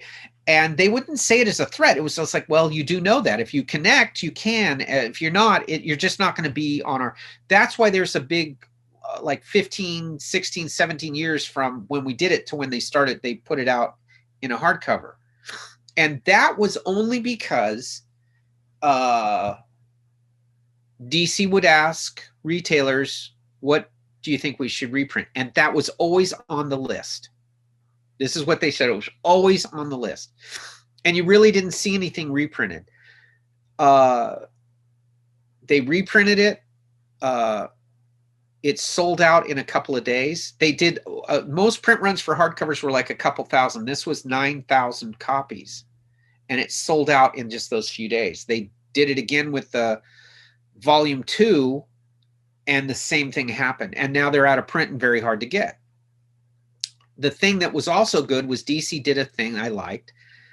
Where I felt proud wasn't so much that. Where I felt proud was they put out, I don't know, like 7, 8 volumes of Batman's greatest stories with a particular villain. And every villain I handled, it's in those editions. They would always, so you'd start with a Bob Kane, Bill Finger story, and then Jerry Robinson, and then Neil Adams, and there'd be one that Doug and I had done. And I always felt that was cool, because that's one that's just purely their aesthetic, they're basing it. And to be in 6 or 7 of those volumes of like 8, or if it was 7, I was in 6. That I was proud of. That was one of those things where you feel very good. I mean, I loved it when they would say, hey, they're doing the Scarecrow in the Chris Nolan movies. They're looking at what you're doing. That was nice. They're looking at how you do Batman and all that kind of stuff. That's cool. But, that's neither here nor there. The comics are where I really liked it, where you would see it in a volume with these great people I knew. These people that knocked me out. There I am. I'm in a book where Marshall Rogers' story is in there. So I'm like going, okay, then no matter what happens after that, I'm cool. Maybe Marshall was right, and I did end up doing a decent Batman after all. If God, it's so sad that he passed, because I didn't know how that would turn out. So to be able to say, you said this thing and this is where it is, and now I'm in a book with you. He wouldn't remember, but I would remind him, and I would show him the piece of art from that, because I was able to get that, and just it's wonderful. I still have the Detective Comics he signed for me, the Mr. Miracles he signed for me that day. I have all that stuff. So a little sketch he drew on how to draw people. He just this thing, and he gave it to me, and so I have all those pieces that, there's things in what collectors or people that are into it. I mean, you're surrounded by your stuff, right? So and I'm sure there's certain things you have where you can say this physical thing here was a turning point in my life. It was before and after, and this thing. And I'm lucky enough to have those physical things that is no more than just a story. Here's this thing that marks that day that changed my life. And doesn't mean you have to draw comics, doesn't mean you have to love. It just means it changed your perception. I've always considered myself a fairly romantic person, not in the relationship sense, but that you see the world in this probably better than it really is way. You can look at things and put meaning to it that other people wouldn't. And that's the nature of loving what we do, what comics, movies, paintings, music, whatever. You can look at something really cool, an ocean, landscape, the coastline, and you think Immigrant Song from Led Zeppelin. They're all coming there with their axes to take over. Other people look at it and go, well, that's a pretty thing, but I'm thinking Immigrant Song, that's romantic. People look at you and say it and you go, you're a nut. But it's those daydreamers that make people's lives more interesting, movies, books, whatever. So to have these things that still are there and the meaning of them, I have a battered copy of Bernie Wrightson's The Look Back. If I was smart, or because I will say sometimes I was smart, sometimes I couldn't see it. I bought 2 copies at that time, and that was $120 $60 a piece. I was a kid. That was a lot of lawn mowing then. But I bought 2 because I knew I would I knew I would. Just going over it and looking at it, carrying it around, whatever. The other one I put in a bookcase in its plastic thing, never opened it. It's still there to this day. That perfect, pristine copy. Because I'll get to it and wreck it too. But the other one, it's all battered and bruised and beaten. And friends of mine say, I would rather have the battered and bruised one if I was to have something from you than the clean one. Because I can see you read it all the time. I'll give the people who made that all the credit in the world because they hand stitched it so it won't fall apart. But that's when they put me in a coffin, that's going with me. That's my Necronomicon or whatever you want to call it. That's my textbook. That's the grimoire, whatever you want to call it. So, but it's a physical thing. I remember before and I remember after that book. I love Wrightson, but that book, it was like, that was it. It was more than just an artistic influence or anything as trivial as just artistic influence. It was a mindset. I got 2 stacks of books here, and one of them I ran into Jim Valentino before I have severe social anxiety, and I ran into him at a show. Yeah. He took me and he sat me down away from people. He took time out of his schedule. Yeah. And he was like, "What are you here for?" And he went and got me signed books from all these image guys. It was so amazing. Yeah. And the other one is the complimentary copy that Marvel sent of Hulk 368. And I'll tell you what, I remember my world before that book, and the revelatory experience of having that with me. I still have that original. Missing most of the cover, but yeah, well, that's fine. Hey, that makes it great. It does. And I think people don't understand in the age of slabbing and judging and measuring, there's reading.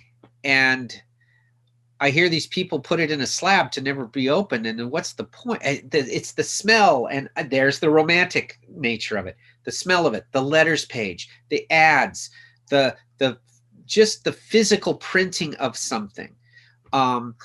If you love it, put it in a plastic Mylar and stick it in a box, and that's fine. But it needs to be loved and cherished, because that's where it does. If it's just a financial thing, you could do better. Then get into gold and silver trading and stuff like that.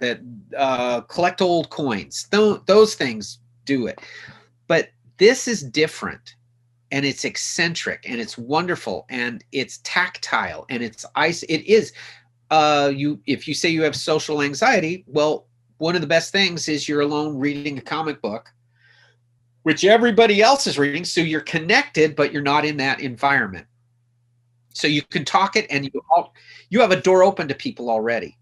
That's just one of the things that you and Sam brought to my life. I'll never be able to thank you guys for. It's hard to explain to people, but no, because he and I had the same thing happen to us and those people before us, and so on. It's a passed on thing. I had it with Swamp Thing too. That was the first book I saw that made me go from I like comic books to I love comic books. I don't know who's making these books to I look to see who made this book. It was so utterly different and whatever, but I still have that issue. It's still locked away. I love it. I read it. I physically get it out and read it. I don't read the reprints. I don't do that. I physically get it out and read it, because 10-year-old Kelley, or however old I was then, did that. And I knew, and I took care of it not out of thinking money. I took care of it so I could read it over and over. And I put it away. Before I knew collecting, before I knew plastic bags or any of that stuff, I put it away in a careful place. And once I started to buy more comic books, I saw, they sell little ways to protect them. I would buy them, take them home, and put the books in. That's about the most you do. But it's physically having it and able to tell people that. I told Wrightson that I told Len Wein I still have it. I told Wrightson about the look back. I said I used it against a college professor who had so denigrated comic book art and illustration and all that I remember bringing it in there, and other books of his. and his Frankenstein portfolio then, which hadn't come out in a book yet. And I said, this is American high level American illustration, high level American art. This is there are people in the past that this would stand with Albrecht Dürer and Franklin Booth. It would stand with them. And this guy's alive right now doing it. And you don't get it. I remember arguing at 18 years old with this college professor. And there was nothing better than I get to go in about a year later and resign that course. Within several months, I resigned that course because I took a job with Marvel. And I remember then saying, you didn't teach me, but that guy's book, that's why I'm there. That's the textbook that got me a job in art. And I'm probably the only guy you're ever going to know who will make a living at actually making art. Ooh. And that was it. And I said, it was from this guy. Well, no, I mean, when somebody in front of everyone's saying that what you like is like debasement, you know? Amen, brother. I always remembered the great, great chef Julia Child said her favorite thing in the world to eat wasn't these fancy French foods. It was a cheeseburger, if she had to pick one thing. And that's it. There's high art in the cheeseburger. I'm not going to argue with you, man. And if you're going to call them a cheeseburger, fine. It's you can keep your artisanal cheese. I'll have my cheeseburger. I think sometimes they do that with fine art. Has gotten to the point that they can't have people just look at it and you know, if we don't like it, that means they have to elevate it to something we can't see, we don't know, we're not in privy to the. No, it's just the emperor has no clothes, and Wrightson gets an ooh and an ah. When I was doing that argument, I had the stuff on the table. The other students were oohing and awing at his stuff. I guarantee you they were engrossed. I just said, that's the reaction any artist wants. It's the best thing you can hope for. How did he do it? And this is amazing. And the Frankenstein portfolio, his Warren black and white work, Swamp Thing, any of these things were quantum levels ahead. Even then, everyone knew this is... I was going to say, I know you got into those books really early on. Yeah. What was your first exposure? You said that there were books before Frankenstein and after. I was reading, you know, I would read Fantastic Four Adventures. I didn't know who was making them, and I didn't read them in order because that wasn't really necessary then. My brother would bring some home, or friend, you know, whatever. I didn't think go buy them. It was just they were there and I liked them. And I was a kid and I was playing baseball and I was involved in other stuff. And what had happened was there was my parents were staying at a friend of theirs' cabin in the mountains, and it was snowing like crazy. And they had a chest full of comic books, and the guy who lived there didn't want his kids reading these anymore. So he says, when you go, if your kid wants them, please take them. And so I read all the straight comics first, the Batman, Superman, Avengers, it was like a couple of big stacks of comics. In there was Swamp Thing 2 and I believe Monster of Frankenstein 5. Oh, Plug. By Plug. So when I read those, I didn't like them at all because they weren't what I knew. And they were upsetting and horrible and frightening and all that stuff. But unlike the others, it stayed with me. So about an hour or two later, I went back to look at it again, like the thing you shouldn't look at, you do. And at that time, in just that short couple hours going through Swamp Thing 2, I loved it. It went from that transition happened that fast. And when I was done the second time, I went back to see, you know, I never looked at credits box. I was there to see Captain America or Thor or whatever. I didn't care who did it. I was 10 years old. And I went back and looked, and those names were so strange. Wein and Wrightson. Those seemed like only that kind of names could make this kind of a book. And I became absolutely, at that point, it made me go buy a comic. I went to, there was a little 7-Eleven my dad would stop by there, and I made a point, are you going, are you going, are you going? Because that was the only place to get a comic book. And I found these books on the stands, and so I would get them. And like I said, at that point, my dad knew I'd shut up, and I wouldn't go, are we there yet? He would just buy a stack of stuff. I remember him coming home, and we were going to go on a trip, and he bought one of every single thing they had. And that's when they first started doing like treasury editions and stuff. And then this treasury edition, and it was at one of these little markets, and it was a good chunk of books, right? But in those days, that would only cost him like $5, you know? And I just sat in the back, and I read them, and I read them, and I read them. And at that point, he probably wouldn't, if he could have went back, stopped doing it, because it started an obsession to where I started, are you going to the 7-Eleven? Are we going near the 7-Eleven? Can I go to 7? You know, I was a little kid, and they go, okay, oh, yes, okay. And so at that point, I started picking them up, and I was like anyone else. They were just in the room with the baseball mitt and all the other garbage a kid has in their room.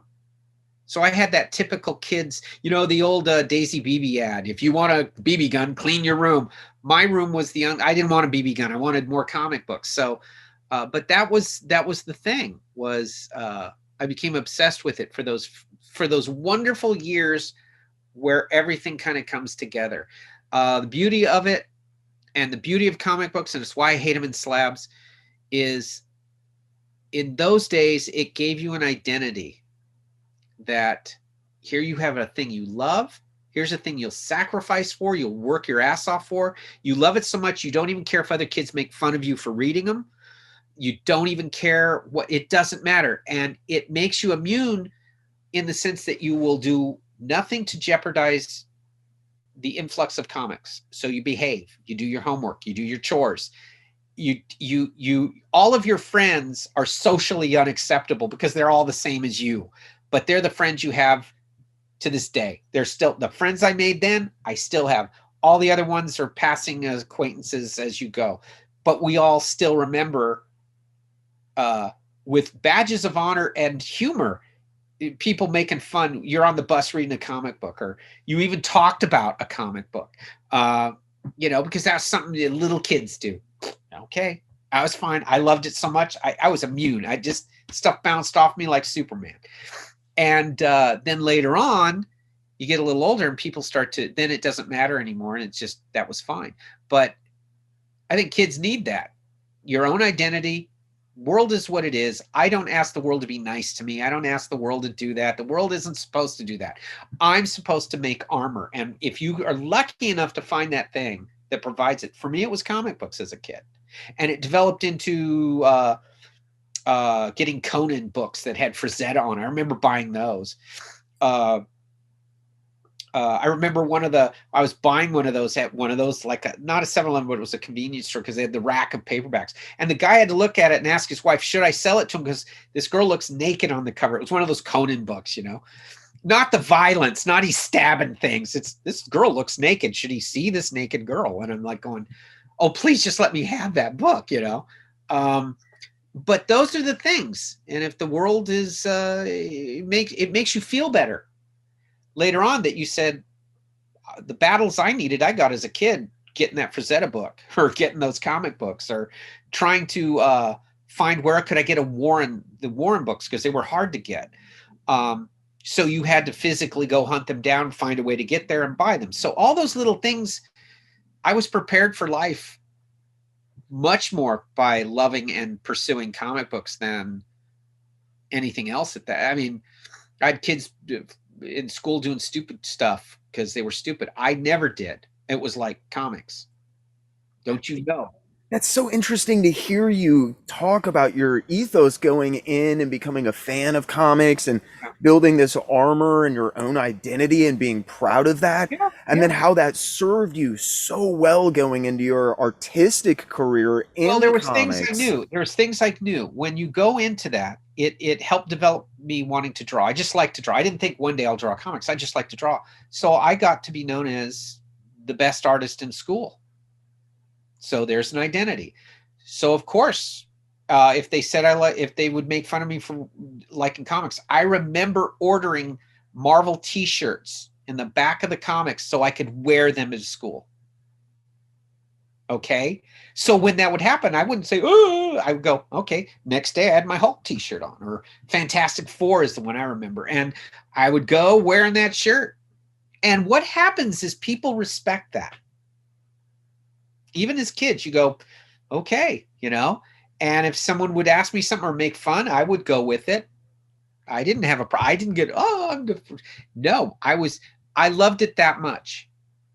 And I didn't know these things would be valuable later or enter the world the way they have. I loved it for that moment for what it was. I remember all of it. I remember too reading. I was reading comics. I was finding older books then, which were affordable. You could go buy issues of Spider-Man by Ditko, and yeah, they're $5 a piece then. They weren't the 25, 35 cents, but I would go buy them, and my parents would go, "That's $5 for that book." I go, "I got to know what happens." I got to know. And then I remember around 74, 75, I read The Lord of the Rings, which totally changed my life that way as far as literature goes, because I thought it was a kid's book, and it does play to that younger part of you. And then as you read it every year, it is so much more a mature book, but it appeals. But I remember reading it and I loved it. And I had no other friends who read it, so I had all of this in my head. And kids don't read at that age, but because I was reading comics, it led me to Conan, which led me to Lord of the Rings. So I had those kind of things. And it was a wonderful childhood for that. And then when you do find fellow travelers and other kids that are into it, you're bonded for life. You're just simply bonded for life. What happens is confidence breeds people to respect or be attracted to you. And I was always confident with this. I saw them as ignorant plebes for not knowing this stuff. I didn't look at it as my weakness. It was theirs. And it opened the door to reading so much other things, but always it was the comics I would come back to. Always it was come to these fantasy things or whatever. The romantic nature I had. So all of that. And look, everything we're talking about was Lord of the Rings loved when it came out. No. Took 20 years. Okay, I can be patient with Batman's long ears. Tolkien waited 20, right? I can do that. I can do that easy. So you get strength from it in ways other than you just simply love it. I've always found that kids who have their own identity are immune to the world's bullshit. They just are. They just are. It's just most kids don't have an identity. So my parents, for whatever it was, they didn't mind. They just saw I was interested in something and I was passionate about it and I would work for it. Okay. All right. If you want to mow the neighbor's lawn and our lawn, make and spend that money how you see fit, you're earning it. So you get to do it. That you learn valuable lessons that way. And then when you get into it, you realize if I want Spider-Man 15, 16, and 17, because you like that storyline, and they're $5, $6 a piece at that time at the flea market, you better save up. And you learn great lessons that way. And they never go away. No, they don't. They don't. I can relate to so much of what you're saying. Yeah. So I never said to my kids, you have to do this. It's just when I saw them find things they loved, I encouraged it. That's all. That's what it's all about. It's just giving them that little nudge. Oh no, I have no trouble. I have no trouble when my kids were younger describing me to their friends as, well, my dad's a nerd because he likes to read comic books. That's fine. I'm still being called a nerd. Doesn't bother me at all. But they were doing their own thing and became very into their hobbies and their thing, and it's become their identity. And now that they're older, they get it. Now it's cool. Now they have their own identity. Absolutely. And they did all through school. And I saw the same thing happen for them. So it's cool. And speaking of growing into your identity, by 2000, about 10 years, post Dead Man Yep. and your first, like 93 is your first Red Rain, Yeah. you are a force to be reckoned with when it comes to Batman. Yeah. I mean, truly, you had, Yes, I would say yes on Batman. Yes. you're one of the very few artists who, of the past 20 years, in my opinion, has become instantly synonymous and recognizable with the character, and it will continue on that way, Yes, not a flash in the pan. that will be my middle name until I die. It will be Kelley Batman Jones. Yes. Yeah. You did the Sleepy Hollow series in Yep. 2000, which I was really impressed. I loved the art on that. It was nice to see you get back to some really traditional Well, that was horror with art. Steve Seagle, and he had written it with that idea in mind. He said, "Just go and do that thing." Because he had heard me say I like rural horror. I like where you can play more with. There's more to play with. So he heard that. They offered him this. He called me up and said, "Would you want to work with me on it?" And I love Steve Seagle's writing. So I'm normally not, like I said, I'm always dubious of working on licensed stuff. But I was fair on that. I was fairly protected. There were layers of people, and that developed into working with him longer on the Crusades. But it was one of those things where I just really enjoyed his writing as reading it. Just reading the scripts was a delight. I used to tell him all the time, it's just a pleasure to read. Yeah, and you had the 4-issue Batman miniseries that Yep. came out right around there, Haunted Gotham. Quantum Gotham, which was a Elseworld horror type retelling of him, and which is one of those things that they've twice now wanted to reprint those because they did very well. They put it in this hardcover, and then with all the machinations where they change the direction of the company, or if we're going to do Elseworlds, or with us confuse people, it always would fall between those things. But I know recently they had gotten a hold of me saying that they would like to reprint those, so maybe they will. But those did very well, and I was surprised because that was really just such a vanity project. But it was one of those things where they sold out. They got a great reaction to them. And but it was also a transitional period, and it's kind of like sometimes that'll happen where the old guard people running the show, how many new people come in there and they just want to do their new thing. So I was always very happy that DC approached us about doing something like that, and Doug took the reins and wrote a really terrific story.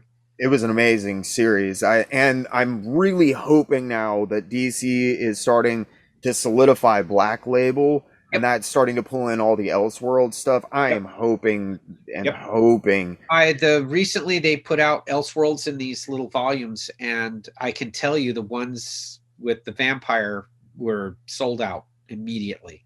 And they were surprised by that it keeps doing that. Not surprised like, oh, with this, like, wow, that still has legs.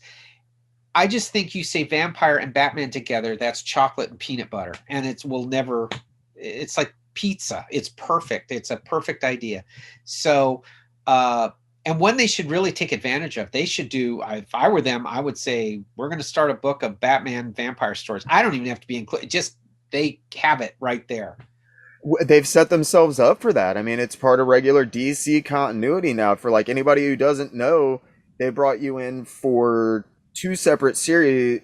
One story in Countdown in like Yep. 2007, and then Yep. subsequently after that, The Search for Ray Palmer, where they Ray actually Palmer. name and designate that world. So Yeah, it's a real world. again, it is there, and it is part of And I think continuity a lot of now. it was that it was one of the few things from Elseworlds that made the cut going into that. But the reason was that it was an idea that was just natural. It's one of those, I call it low-hanging fruit. Why did no one pick this apple? It's right here. You know, you don't have to climb into the tree and get that one. It's a big, juicy apple right at, and it just, people walk by it. I would have walked by it, but it was well written and well executed, and they all did well commercially. They all did well critically, even more important for DC. That mattered. And it was one that if Doug did a really good job, and he says, well, if we're going to do it, I'm going to make it be to where if you read one, you don't have to read the other. But if you do read one after another, they fit together like a glove, but they don't need each other to succeed. It just continues on the tail. And so when all three were put together, it was a satisfying thing. It looked like we knew what we were doing. They logically build on each other, and it's not something I think you expect when you start going into that series. But I again, I had the same reaction that you did. I remember reading the solicitation and Batman, Dracula, and I was like, okay, and then flipping the page, and then I saw your name, and I was like, oh, well, son of a... Okay, well, I guess we're gonna buy this, and it's $25. That was a lot of money. It was, and I remember that they printed a ton of those. I was helping at the local shop. What helped was I was helping at the local comic shop. I would go in and help them do just manual labor, just terrible manual labor at the time, because the owner would let me go through his Golden Age comics, and I got to read all the old EC stuff and that's Phantom. Magic, man. That's magic to read the originals. Yes, I got to read Phantom Lady back before anyone knew who Matt Baker was. I remember this guy being like, "You should really check these out," and looking at those covers and being like, "These affect me in ways I don't understand." At 7 years old. They are great. Yes, but I got a discount, and we got a ton of those. I think they printed like 35,000 of that first hardcover. He was like, okay, we got to get a couple of more of these because we got 2 left on the shelf, and we got, I think, 25 of them. And we live in not a huge town. Right. And we call it, and no, those things are gone. I had to go do signings to support it. About 4 months before stores had seen and said, could you come and support it? Because it's a $25 book. And if you're there, we might be able to move some. I had 5 stores lined up. None of them had the book. They'd all sold out. I had nothing to sign. If someone came in with it, I did, but nobody had any books. It sold out. It came out on a Thursday, I think Wednesday or Thursday. It was gone by Friday. I was at these stores on Saturday, and I had to go. It was around Northern California, and I had 2 days to do it. They didn't have any. All I got were apologies for it, and I went, I'm not even upset. I was as stunned as anyone else. Look, I don't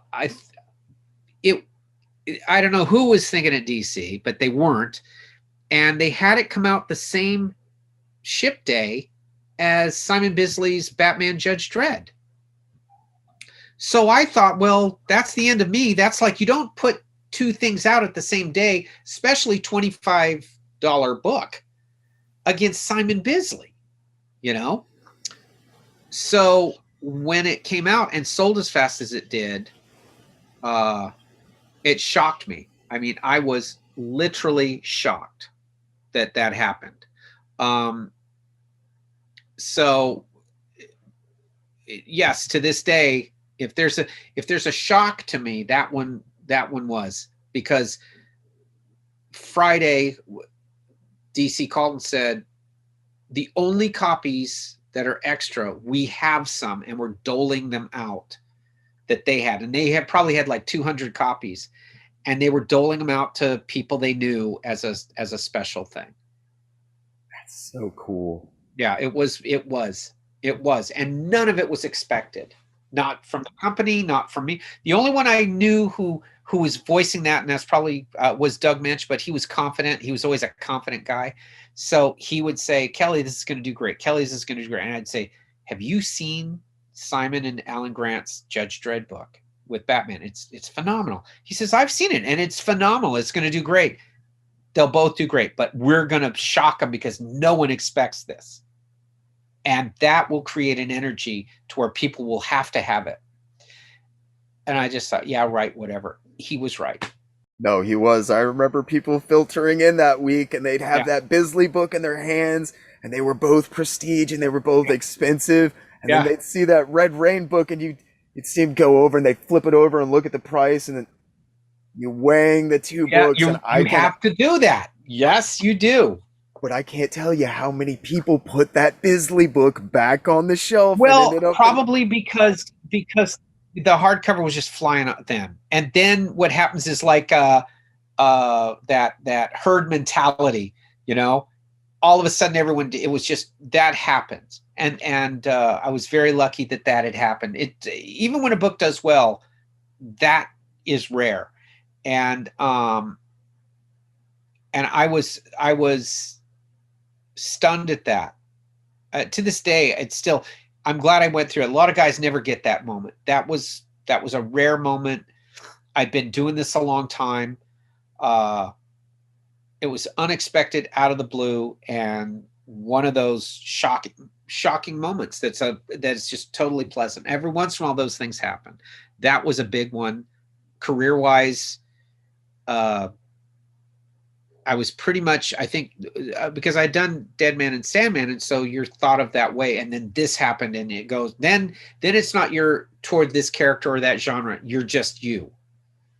And we haven't really talked about, I know you've done a ton of stuff about it, so I don't really like want to get into a huge digression about it, but Thousand Cats for Sandman is like still considered to be one of the high watermarks of that series. I think, and not my involvement, it's one of those lucky things. I think it's the single finest issue, not just of Sandman, but I think one of the single finest issues of a comic book ever, because it accomplishes so many very difficult things. One, the main character's not in it. Okay, so it's just on the sheer power of Neil Gaiman's writing does this work. Does his sensibilities, his thoughts, his ideas of this character, the permeate into it, whether he's on it or not? It does. The fact that it's probably the finest issue is because it's the closest to what it really is all about. And there's no people. Really, there's no, it's an issue that does it in one issue. It's a story that's just one issue. It's the kind of book that you can hand to someone and say, hey, this is a really good book, give it a shot. And you give it to someone and they become a fan of it, and he's not even in it. Neil had to come up with different adjectives because cats don't say sharp as a knife. They have to say winter sharp. So he hamstrung himself rethinking you grammatically how you're going to do this. But it was a smash success. That book and Red Rain next to each other that close didn't hurt at all, let me tell you. And to this day, constantly, that is always considered the best issue. I was just happy to be there. You were so humble, man. No, I mean, a lot of guys turned that book down before. I know, but and I took it as a challenge. I didn't read the story and know it's going to be great. I took it just because they called and said, we like the one you did. Do you want to do another one? And this had been a while. And I said, whoa, okay. I mean, between 17 and 18, I hadn't heard from them. And then I said, okay, well, why is something wrong? I knew invariably somebody must have got sick or something. And they said, well, okay, truth is he's not in the book. It's all cats, and like 4 or 5, they named the names. I won't say them. All turned it down because for that reason. So you'd have to draw cats for a month and you don't get the main character. And blah, blah, blah. And I was saying yes all through their, yeah, okay. Well, it does. Yes, I'll take it. Yeah, send it. That's what I was doing. Because I didn't see it as like, all this, what I didn't know the story. I just knew challenge. Other people turn it down, I'll take it. I'll do it. I'll figure it out. I hung up the phone, went to the then in existence Tower Books and bought 3 or 4 books on cats. I had a cat. Learned how to draw a cat because I had told him I knew how to draw cats. I had never drawn a cat in my life. So I had to go and learn how to draw a cat. About 2 days later, the script comes and I get going on it. I read the script. I thought it was brilliant. Just brilliant. All of Neil's scripts for Sandman are lost for the first 50 because they were all on computer. Or he had them stashed on computer. They would type them out and send them to you. DC doesn't have them. Neil doesn't have them. I have mine. I still have my Seasons of Mist, Dream Country. I still have those scripts. They're all typed out and stuff. They're wonderful. But it's because I enjoyed reading it so much. And I just kept them. I didn't know Sandman would do what it would do. I didn't know any of that stuff. I had no idea. Neil was making his bones. I was making my bones. No one knew. I just enjoyed it for the enjoyment of it. And at that point, lightning struck. And I remember that issue coming out, and it just went electric.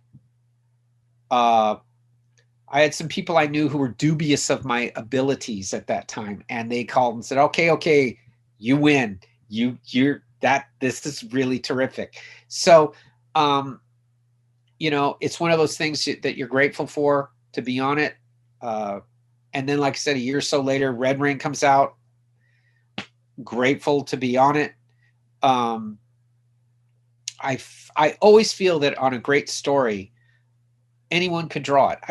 I believe that a great story is great, and it's great because it's wonderful on paper before anyone touches it, before anything happens. So you can hand it to some great people and you'd get great stuff out of it. If you're lucky enough as an artist to have that happen to you, and the reason I was lucky enough to have that is I did so much with Dead Man that it attracted the attentions of these writers to think, you can do this. You're different. You cut a different path. I can trust you with something a little different. I can trust you with a different idea. And that's what I mean by that. So these writers would think of me or not have a problem with me on it because they knew I was that way. So I kind of created my own luck that way with Dead Man. Dead Man was the door opener to that next level writing.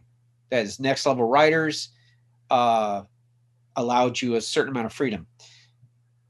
Because Neil got a hold of me, says, I love Dead Man. I think that is a great, great book. And it came out of left field. So he trusted me with Sandman. The same thing with Doug. I love Dead Man. I'll trust you with this idea of mine. So when those things happen, I always try to tell artists, be yourself as much as you can, because that's what will happen. Don't be the next whoever or in the same school of thought as whoever. They've already done it. And they're going to ask them first. So be your own guy. You'll be the first one they ask. And I was just lucky. I mean, that everything comes together. You get the right colorists. You get the right letterers. You get the right editors. Everyone supports what you're doing. The writer agrees with whatever your interpretations. I sailed through. Never in Sandman was I asked to do something again. Never in Batman was I asked to do something again. They all just said, well, that's who it is. This is what you get. This is what you want, and this is what you get. But you keep saying, man, you are so humble. I understand what you're saying, but the quality of storytelling, the narrative intelligence that you bring to an interpretation of those words. I had very good film teachers, and I read very good books on cinema. So I'd read about my favorite directors and how they would tell a story. So I wasn't looking at comic book sensibilities or reading comics and taking that same ground they were. I would read an interview with Stanley Kubrick and how he would put something together, or I would read how Val Lewton's movies were all done. You would read how that and see presentations and have a film teacher explain to you what you're looking at, or why something's working symbolically, or why something's working with the use of lighting to frame a situation. So I came into it with that kind of thinking. Not how would John Buscema do it, but maybe how Jacques Tourneur would do it. And that will lend to that. Now, I went into it, when you think that way, you're not sure if the offices are going to understand that, because they're used to talking in comic book vocabulary. So I would go in there with that. And so I didn't know. But since I used so much lighting, they thought I knew what I was doing. The Crusades, Can we talk a little bit about that? That was a wonderful series and kind of came out of nowhere for me. I did not expect that because that kicked off with the Urban Decree 48 special, right? And then Yep. ran into, what did you guys do? Like 20 issues of I that? think it was 20 issues, and we would have done it last year, but then they again one of those things came in where certain things were needed to be done, and Steve and I talked about it, and I said, well, Steve, it'll change what the book is, and I like the fact that I drew it, and Steve wrote it with an unreliable narrator, so things would just transition off into something strange and then come back to hard reality. Um, and you had, again, very, very eccentric, very complex characters in it that were wonderful to do. And so I got to mess around with a lot of stuff to make it visually interesting, that you normally don't get to do in a comic. It was as close to drawing with underground sensibilities in a mainstream book. You drew where you could go off the rails and it would still work because it was kind of the stream of consciousness of a character's thinking. The character of Venus is one of my favorite lead characters of all time because she's at the center of this whirlwind and she's a screw up. I mean, she's not like got it all together or whatever, and she has a wonderfully dominating mother and an idiot boyfriend and all the things that real life has, and yet she has this uh, obsession with knowing what was going on with, you get all these people telling a different tale of who the knight is, and so there was a lot of fun. Every issue was a lot of fun exploring how to draw that, how to Steve was very big on keeping it comics but going off into these other tangents, and that was a blast because he was doing that with the writing. It would just go off into a thing and then come back to where you were, and it would make sense. He's a great writer, though, so he has a tremendous sense um, of reality, but not in the way we think it. It's like truth is a very subjective thing, and he does that beautifully. And it's a funny book. It's a very, very, very funny book and uber violent. So Steve's thing was, well, if you had a guy really doing this, it would be really brutal, where you'd take it for granted in medieval times, you wouldn't now. Shooting a guy's one thing, using a mace on someone is totally different. Yeah. And you guys did not shy away from that, man. No, I wouldn't at all. I didn't at all. And I drew it in such a way that it was drawn in pure comic style, so it would be worse than if I tried to be realistic. It was worse. It was a great series. And I forgot about Last Train to Deadsville, which was, I think, the first time that you and Steve worked together, correct? Yep. Steve was then writing very high after he had done 30 Days of Night. So he was writing a lot of stuff, and then they got a hold of me out of the blue and said, would you be interested in doing this? Around that time, I was doing some stuff for Dark Horse, few little things.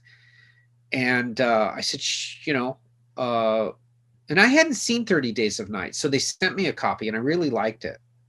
I mean, I really liked it. And I thought it was one of the few where the title is wonderfully odd, but it fits exactly what's going on. It was a perfect title. And then I thought, okay, and he sent me the story, and I thought it was just wonderfully cool, And again, Steve, no constraints. Steve's an extremely visual writer. Steve Niles is perfect, actually a perfect comic book writer. The ideas just come fast and furious. Anything can happen at any moment, and they're beautifully visually realized. His ideas do not overcomplicate something. His descriptions are on point, and funny as hell. He's funny. He's genuinely funny. when you read something you've done, you're laughing at it. I was reading it and laughing at the just the script. And I had a great time doing it. Yeah, I just got done interviewing my last interview was with Ben Templesmith, He did a and great job on. Yes, he was wonderful with those things. I remember being just in love with that series. I never wanted it to end. I was like, with Kelly Jones and Ben Templesmith, who's gonna do the next series, man? Let's talk about getting into Swamp Thing. That's the last big thing that I Okay. No, I look, you're talking Swamp Thing, it's Len Wein, right? And Len Wein, bless his heart, he had wanted to go back to Swamp Thing, and he had wanted to do Swamp Thing following what he had started with. Remember, he was the editor who brought in Alan Moore and let him go to town on that, right? And encouraged him and go into that direction. He was a great editor for Alan and for Steve Bissette. He really shepherded it and knew a good thing when he saw it or read it. So when he called me to do it, I had not a lot of it. I never really spoke with him. I never anything. I was as knocked out as anyone else would be, because this was the guy who wrote the book that changed my life. This is the guy who wrote tons of books that I loved. His X-Men. I loved his Hulk. I loved his Batman. I loved all of these things. He wrote everything, but when I got it, I loved it. And so when he called, luckily it was on the phone, so I had flop sweat so he couldn't see it. And I was just, this guy is, this is a, it's Len Wein. It's just one of the great pillars of comics. Stan Lee, Roy Thomas, Marv Wolfman, Len Wein, those guys, and really earned his accolades as a great writer and a great editor. So you're dealing with actual comic book royalty, if that's the term. So anyway, when he called, he kind of pitched what he wanted to do. But what he did was interesting. Was he said, "What do you think of Swamp Thing? What do you think he is? Is he this elemental? Is it what?" And I said, "Well, no offense to anyone, I love all of it, but to me, it's still the guy who got the chemicals on him, and he's a monster now, and he's still there, but he's now changed into this thing. And to me, it's always the universal Wolfman tragedy kind of a thing. But he's in a big hulking Frankenstein body." And I said, there's all these little things I loved about him. That obviously I love what Moore and Bissette did forever, but that's their thing. Mine was what I first came to, and so this is my that's just my take. And I didn't know where he was going to go, and he was so happy because that's where he was coming from. He says, yes, he's a monster. To him, he's a monster. I said, Len, how you can say that? He says, no, that's other people. Go off and do your thing, whatever. And I'll incorporate elements of it. But this is what I want. I want strictly horror again. I want monsters. I want the swamp. I want all of those elements. And not in some nostalgia trip, but what I would do as I carried on, like if I was carrying on from those early years, with all the problems that the character would have. So at that point, I was ecstatic. He's a guy too, as I said with Steve Niles, he's a guy whose scripts were so visual, and he didn't really write. He wrote Marvel style, which means just describe the page, maybe a line or two of dialogue, and then he liked to look at the thing and let it hit him. So I did that. I agreed to that, and I said that'll be fine. And then it was as much fun as I've ever had in comics. Working with someone was with Len Wein. He was always laughing. He always had something interesting to say. He loved. I love this about him. I told him the story of I didn't like Swamp Thing #2 when I first read it, and then 2 hours later I go back and love it. He had to hear me tell that story about 10 times. I must have told him that in great detail. No, you left that part out. You got to tell them. I tell him the whole story because he loved that someone, even a 10-year-old, whatever age, he says, anyone who gets you don't like them to liking them is amazing because they got to tell you why. They got to tell you what happened. He loved that.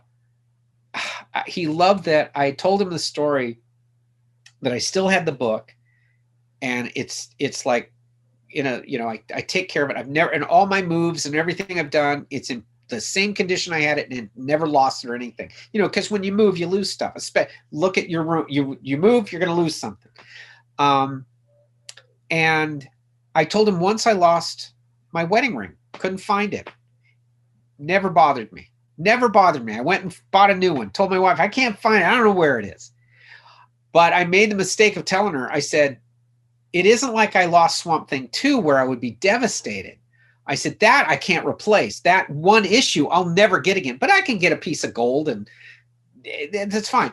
Luckily, she'd been with me long enough. She goes, yeah, okay. Yeah, okay. Because that's it. Len had to hear that story over and over. In fact, I don't know if they kept it or not. I had to do an interview for Justice League Dark. Len was to come in and he was too ill to be able to. So I came in for him and I spoke about Swamp Thing and I told that story. And let me tell you, the interviewer and the camera crew and the makeup, there were several women on it and they're all doing their thing. And then I tell that story. Well, I lost my wedding ring, but I told my wife, it isn't devastating like I lost Swamp Thing too. They all stopped what they were doing. And I said, you got to be a fan of comics to get it. Because I can go to the jeweler and they got 7,000 of these. They're all the same. It's all metal. Swamp Thing, that issue that I found, that I got, it's part of my DNA now. Luckily, I was with my wife long enough to where she knew my way of thinking and got it. She understood it. She goes, yes, because I just went and got a new one. I was fine. And if it turns up, it turns up, right? But Swamp Thing 2 was the reason she was with me. That changed everything. That made me be who I was. It made me be, made my character and my identity. She understood that. And so he liked hearing that story all the time. He liked hearing,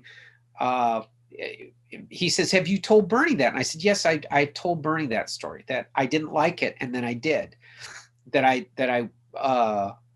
went from just liking comics to being a fan of comics, to liking, not even knowing who creators was, to loving these creators. And he says, did Bernie, I said, Bernie loved that story, but he doesn't ask me all the time to tell him that story. But that was his thing. He just loved hearing it. He loved what we were doing together. He had told me that about the summer before he died, he called me and he says, I just want you to know this is the most fun I've had doing comics in about 20, 25 years. Just simply fun. Just the pleasure. Because we get on the phone like it used to be, not emails, and just talk over the issue. What do you want to do? He died knowing that they approved it as a series from us, but he just was too ill to do it. The first mini had done enormous sales for DC. And what's good about that, I don't say it self-aggrandizement. It's found money for DC.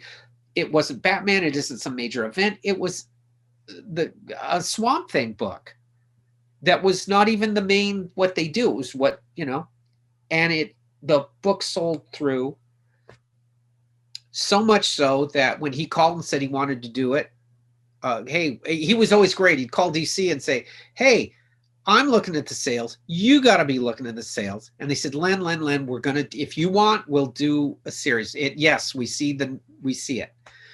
And he was so happy that he sold Swamp Thing on his version, his way, doing his thing. He went out good like that. He apologized to me once that he was ill, but it was like, because he was so excited. He loved, if there's a thing he loved doing, is comics. He loved them. They were ingrained in him. And, but he apologized he was ill. And I had said, you know, that he had nothing to apologize for, but I understood his desire to do it. And I had once said to him, well, how about this? We'll just do what we do. We talk him on the phone. I'll write down all the notes. I'll call the editor, and she'll just, or we'll organize it from there. And that way, all you have to do is just dialogue it when it comes in, but you will, all of your ideas will be there. And he agreed to that. And when I talked to him, they said, yeah, we'll work with that, because no one knew. I think Len probably knew, and his hope was he would do better. But, you know, and he, sadly, that was a rough year because he passed away the same year Wrightson did. Wrightson had passed in the spring and he passed in the fall. And he had once said to me before, when we first started working, he'd never had a bad day in comics. Worst day was the best day compared to the rest of what everyone's got to do in the world. Worst day, the best day. He could tell these things, whatever.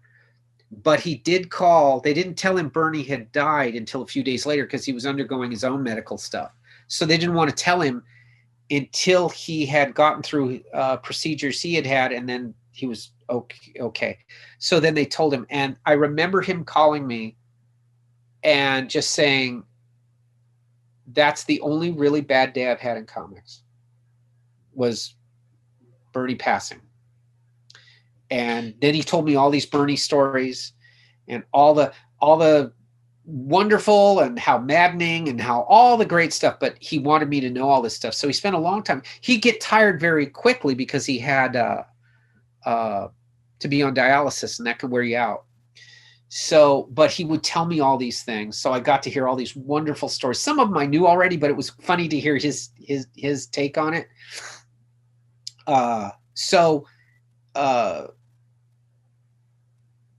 If there's a thing that 10, 12-year-old Kelley would have never seen, if there's a thing, it isn't drawing comics, it's that I got to finish Bernie's Frankenstein, which I wish I never had to do.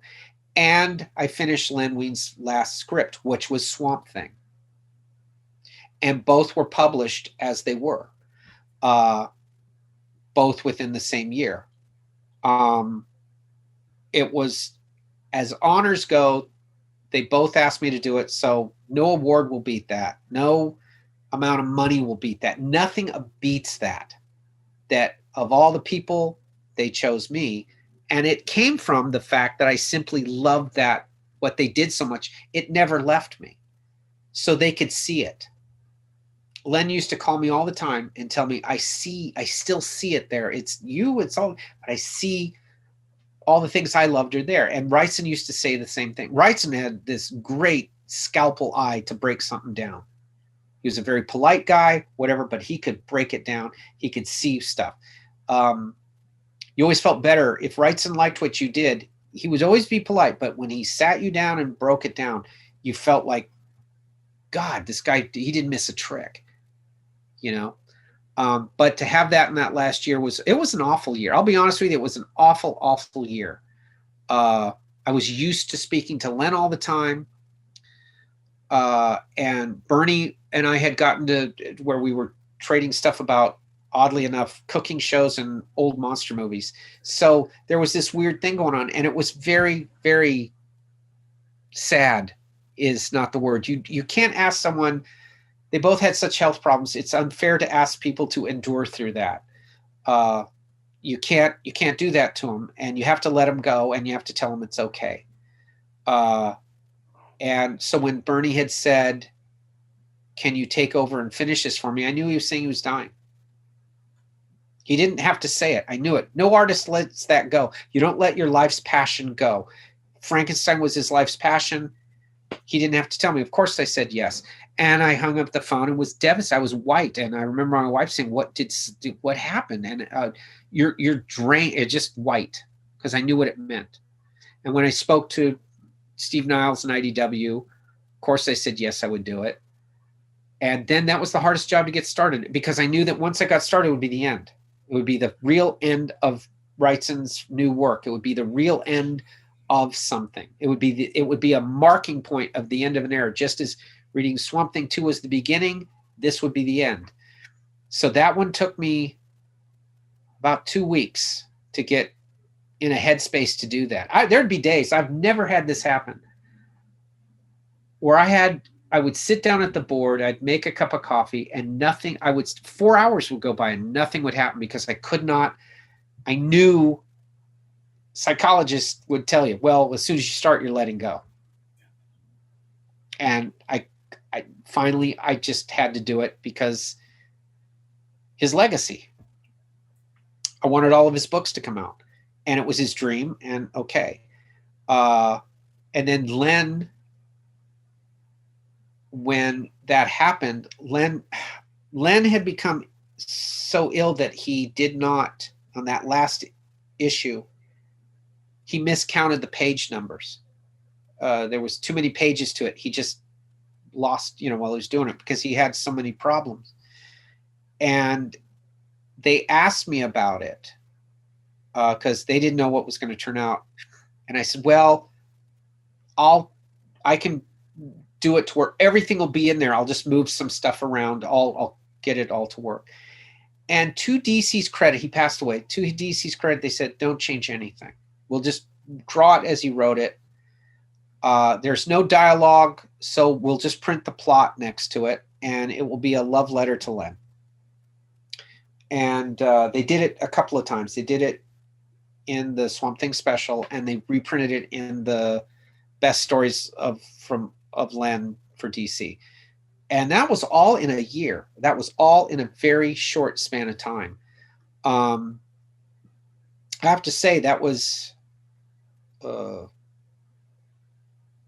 it was like letting go of a parent or something. There's those that it was that kind of a thing. So that all said, I wouldn't have changed anything. I felt that when working on Swamp Thing, I was working with a grandmaster who was doing grandmaster work. And to this day, I will hold that Swamp Thing up to anything I've done or anything within canon that it was that good. I thought he did that good. Had all of the Lenisms in it, had horror, had humor. He had short stories within large stories. I think his zombie story to start it was brilliant. He did a great turn with Dead Man in there. All kinds of cool stuff. And the fact that they had okayed it as a regular series after that, I can't tell you what that did for him. Here's a guy who's been through the wars, and he sounded like it was his first job that they had said, okay. That was really magic to be around. The fact that he was so funny, he would always end every phone call. Every time he'd say, and remember, Kelley, this is supposed to be fun. Comics is supposed to be fun.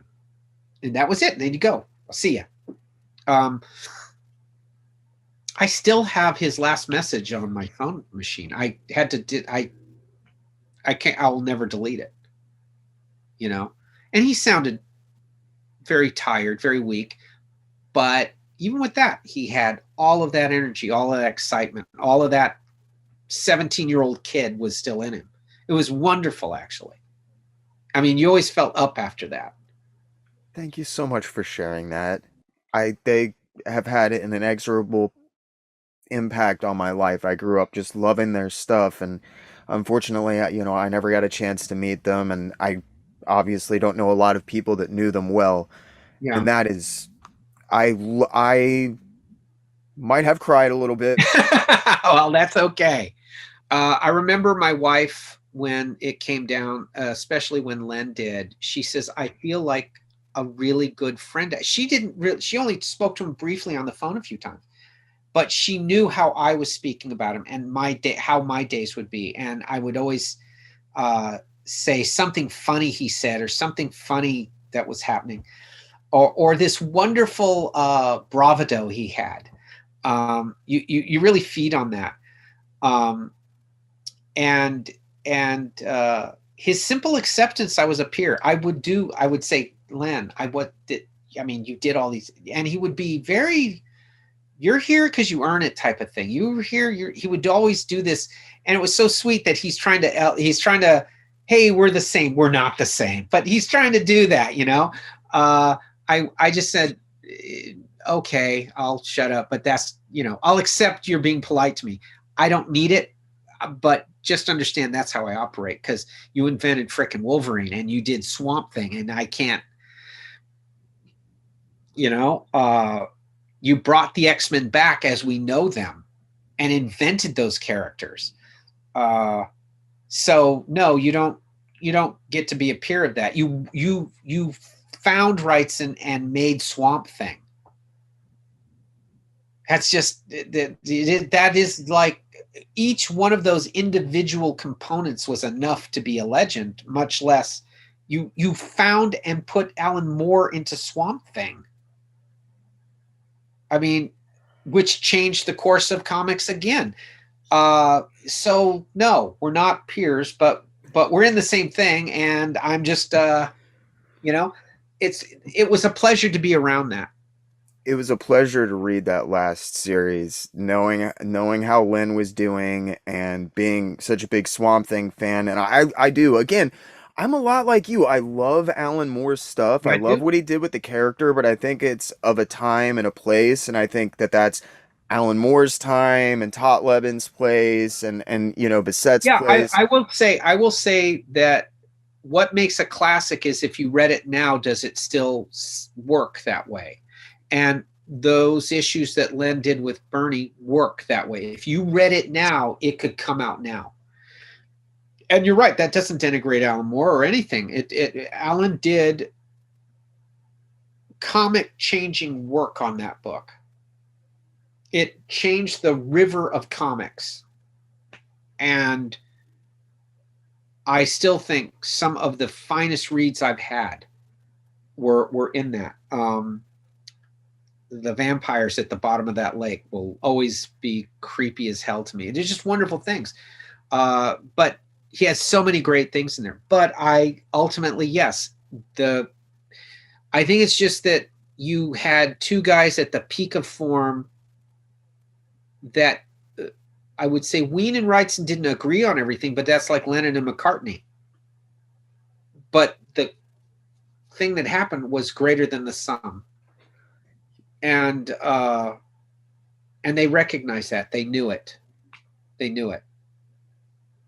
And they were dear friends. So, But it was nice that at the end there, because of Wrightson's health and what was going on and all of that, that when I looked at the art, while it was very much Kelly Jones unapologetically, yep. there was a lot of stuff about it that stylistically felt that you were speaking to almost your younger self. I saw some very interesting stuff. Yes. And what I was saying was, what I was trying to do was do not forget Wrightson.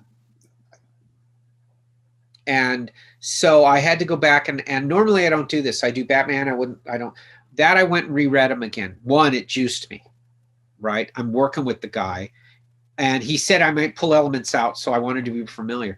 But when I read it, that hit me. I said, there's certain things Wrightson did. Great backlighting, great textural inking, wonderful compositions, specifically using light. That other guys don't do. So there was all these things, and I just said, okay, I'm going to put all of those elements in, and do it in that way, because keeping my own style, following that guideline, you'll get a result that is not aping or anything somebody, but being in the school of that person. And that's what really came out of it. I know that Len used to get a hold of me. I'd turn in some pages or he'd see some art. And he would say that. He would say, there is kind of what we're saying right now. And he says, where we're, if where we were, what we were doing felt it legitimized what he had done in the 70s with Wrightson. And that was that was the biggest compliment. He felt that it meant it was full circle. Yes, I wish you'd have lived and we'd have done 3 years on Swamp Thing the way he wanted. He had it in his head as a pure horror comic in the true sense of horror, the way he liked it. It would have been, with all of his black humor, it would have been great. It was a loss for the comics world, It was, to say the least, but I am so happy. The more that I read about, you guys' work on the series in the last few years of his life, I was so happy that he went out doing something that he loved. And to have you share that story about how happy he was that monthly had gotten picked up. Yeah. He still felt he had to earn it. He didn't felt he was owed anything. He felt you have to earn it, and you have to put in the work. So he knew that, yes, DC may say something out of being kind to him, but the sales justified it. So if you're selling 50,000 copies of a book when everyone was hoping for 20, he knew he'd cut the mustard, and that he was getting good reviews, and that he was getting a lot of people he was hanging with were saying, Len, that new book of yours is terrific. And he was hearing that unsolicited. So he was really, really happy. And I think he was in a good place. Mentally, he was in a good place. It's very hard. You go and you have dialysis and you're undergoing all the troubles of that. But when you go there knowing they said yes to a book, and then you start planning all the things, that's the best medicine. I can't thank you so much for being so open and sharing such great stories. It means a lot to me, man. And I don't want to wait, bother you too much more. The last question that I would have for you, I wasn't able to find, how did you originally get hooked up with Wrightson and end up doing the last issue? For anybody who doesn't know, he suffered a series of what I believe were mini strokes, which and he had brain cancer. I was going to say, as a result of brain cancer, and couldn't finish Frankenstein Alive for IDW. And as you mentioned, you had completed the final issue of that for him. And I was curious how you guys had gotten hooked up. I didn't know whether that was through Lynn. No, it was actually, oddly enough, I had met Bernie when I want to say 85, when I was doing Micronauts. But I took my card, it was at San Diego, and it wasn't at the big facility, it was at the old hotel in downtown. I took my card and I turned it around and I went up to him as a fan, and I just shook his hand, I had him sign a few things for me. I told him how great he was and all the things you have to do. I was with some friends of mine. I never told him I was an artist. I never told him I did any of that, because I wanted to meet him on that level. I was not going to say, hey, I'm an artist too. I came to him purely as that kid in the backseat of the car reading those books. He was this wonderful guy. As probably everyone says, some people, they're not so wonderful. Bernie was wonderful. Years go by. Oddly enough, I never run into him at a show again, or I don't have time. I go to promote Batman. You're at San Diego, or you're in New York, or you're in Chicago, wherever. You just don't have time. I mean, literally, if you're not signing the books, then you're meeting with the other people to plan whatever you're doing, because you got to maximize your time. So I didn't really see too many other people ever. And then right towards the end of that run, of the Batman run, where I might have had time, that's when I had my first son. And then you're working and taking care of a kid. And I had a couple of kids. I didn't leave the house pretty much. I didn't even do any shows for like 10 or 12 years, because you're doing all that stuff and trying to produce comics. So how I met him was, I had been working with Steve Niles, who was working with him. And Niles would always tell me stories, and he would always tell Bernie stories about dealing. And Bernie was naturally curious. And at one point he says, I hope he doesn't feel like he can't meet me because he's influenced. His influences are like mine. And and he says, no. And what he liked hearing was Niles said what I just said. He goes, he's got 2 sons and he can't, so he's working with the 2 kids, and he's doing the school, and he's all the stuff that you have to do, and he's trying to do comics. And So he says, well, tell him when he has time. I'd like to meet him, and we'll just do a show together, and we'll sit next to each other, and we'll get to talk. So I told my wife, I said, what had been on. She says, you better go do it. And so made arrangements for I think it was in October of early like 2010 or 11, around there. I went, and it was like we had always known each other. In fact, I remember coming into the venue, and I was a little late, and Wrightson, he must have known it was me. I don't know how he knew, but he got up, and I'm coming around. I wasn't even behind anything yet. And he says, Kelley, like that, Kelley. And he came up and just gave me a huge hug. In fact, I think there's the picture right up there, if you can see it. Oh, yep. Okay, that's when we met. And so let me see it. Yeah, that was Niles took the picture because he was aware of that then. And I said, Steve, did you tell him it was me? He says, no, he just knew. I don't know how he knew, because I'd never, no way would he remember. From that moment on, we talked and talked and talked and talked and talked. We found we had a mutual love of Julia Child. Julia Child had a cooking show with Jacques Pepin, and I was, oddly enough, watching it. And he says, well, what do you watch when you work, blah, blah, blah? And I said, oh, you're going to think this is silly, but right now I'm watching these cooking shows. I find them fascinating. And he goes, well, who? I said, Julia. He says, so am I. I'm watching that too. And I said, oh, this is so disappointing for horror people. They're going to think we're talking great horror things, and we're talking how to make a cheese souffle. So we would talk about that. And then afterwards, we spent a couple of nights from after the show just talking. Go have dinner, have a drink, and just talk and talk and talk. It would be some of it comics, some of this. He did a thing, again like Len, where they try to make it all the same. But when you're sitting with a Beatle, I don't care who, you could be whoever. That's a Beatle.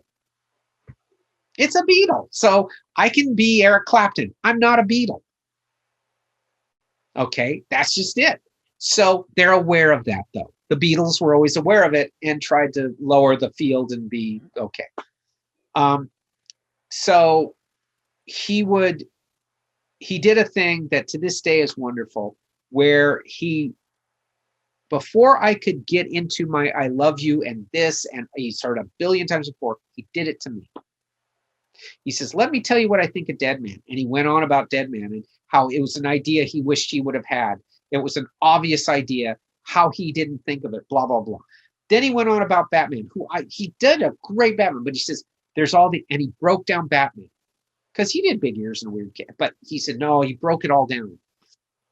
And then halfway through it, I realized he really looked at this stuff. This isn't just, I like it. He really did look at it. And before I start to apologize, he says, let me tell you a story. He said, in the 60s or early 70s, he said, I went up to do what I love to Frank Frazetta. He said, and Frazetta stopped him. He says, no. Frazetta said how much he liked Bernie's black and white work, the whole thing. And then he said, well, I just want to say, you're such a big influence. I try not, but you're just such a big influence. And he says, at that moment, he says, Frazetta goes like that to him. He says, let me tell you. And he named all these guys, Frazetta named all these guys he loved. And he says, he says, I'm standing on their shoulders. You're on my shoulders. I want the next guy and the next. We're all in a school, and it's a tough school. This is a tough way to do this because we're not the lighting and all this extra work that you don't need to do that you're adding to it. And I'm listening to that. And then he says, so what he said to me, I'm saying to you right now. And at that moment, it was like, I was, yes, you don't know You don't know your heart could get like that. It's like the Grinch. It just boom. And I didn't know how to, I mean, you don't know how to react to that. And you don't think you deserve it, and you don't feel you've earned it. All those thoughts go through your head. But this guy was sincere. And then he went and sat me down and he told me all these wonderful things of his philosophies and stuff like that. He asked me mine. We found we had so much similar tastes outside of just this. It was eerie. So, and we kept up with one another. He is a very private guy. Outside of the conventions, you just, okay. But I had told him, he had, for example, told me that he had felt like, the only problem was he just didn't really see anything that scared him anymore. There were movies that did shocking things, but they didn't do horror. They didn't do dread and any of that. And I said, well, I've got a couple, I think, Will, one in particular. You won't find them, so I'll send them to you. And he says, well, that's big talk. I don't know, blah, blah, blah, blah, blah, blah. I sent him those films. He was blown away. And he got back to me and he says, and sadly, he became ill much after that, but he wanted me to come down and watch some films he liked and spend some time in the whole thing. But then he became ill. But we had that kind of back and forth. And would talk things other than horror. So when that time came and he wanted that to be done, clearly this is a guy who lived for his work. It just came out of him. When we were at that show where I met him, Simon Bisley was there as well. And we sat behind Wrightson while he was talking to a huge number of people, and he was talking to them. And we sat behind him because he had some art there. And Simon's looking through, we're both going through he's just turning the pages, and we're looking at this portfolio of art that he had there for sale. And I'm not saying anything, and Simon's not saying anything. We're just looking at this. It's just brilliant. Page after page, little stuff, big stuff. The most that would happen would grunt and go and point, like, wow, look at that, or look at this. Some little thing that nobody would put effort and time into. He wouldn't. It was brilliant. And finally, Simon's a big guy if you've ever met him. He's a big dude. And he looks up at me, and pardon my language, but that's Simon. And he just goes, we're never going to fucking be this good. You know that, right? And I go, I knew that as soon as you opened the damn thing. I said, I'm 12 years old. And he says, so am I. And we just kept doing it. Now, Wrightson's doing his thing. He kept it low enough because you didn't want to embarrass Bernie. Bernie could still be embarrassed, And, but afterwards, Simon, in his wonderful way, he just says to Wrightson, he says, every time I think I'm going to get somewhere, I'm going to remember looking through this. And he walked away. And it was wonderful, And it was, because you're looking at a guy who's genius. There's good, there's excellent, there's beyond belief, then there's genius. And that is separate. Many great physicists, one Einstein.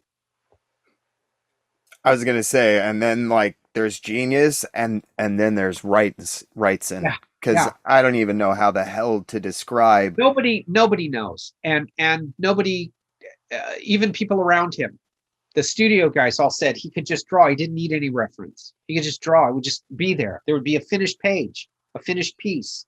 They would have to go through everything, and they're geniuses too. They were masterful artists, but they would all sit there and just go, "How does he do this?" Bruce Jones wrote a beautiful piece on him, saying that what does he remember? He's in a party and everyone's around and they're all kids and they're like 20.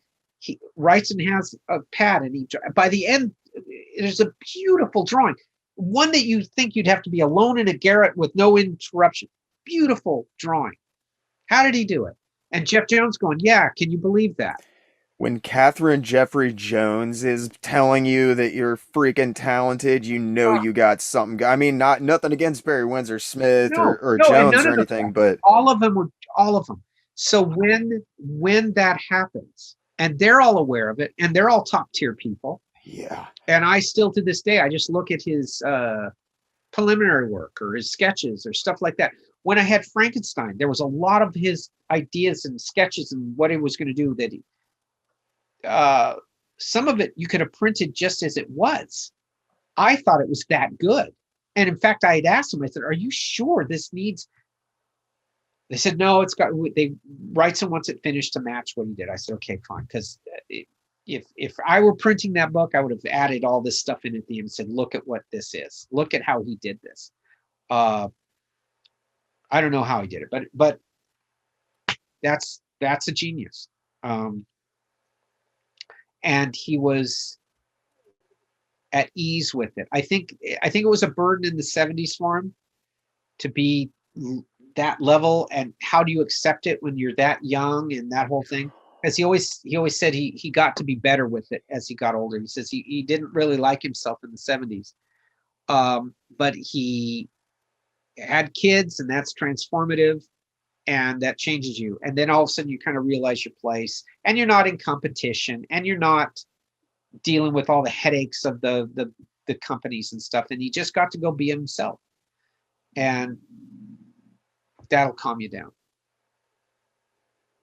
He always told me, he says, well, because I told him my kind of where I came from. And that's when he told me that story. Because I said, well, I was always kind of I said, everyone says it, but I really was just in competition with myself.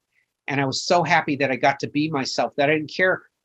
Salute to everyone else who gets to do it. I've never had a problem with, no matter what.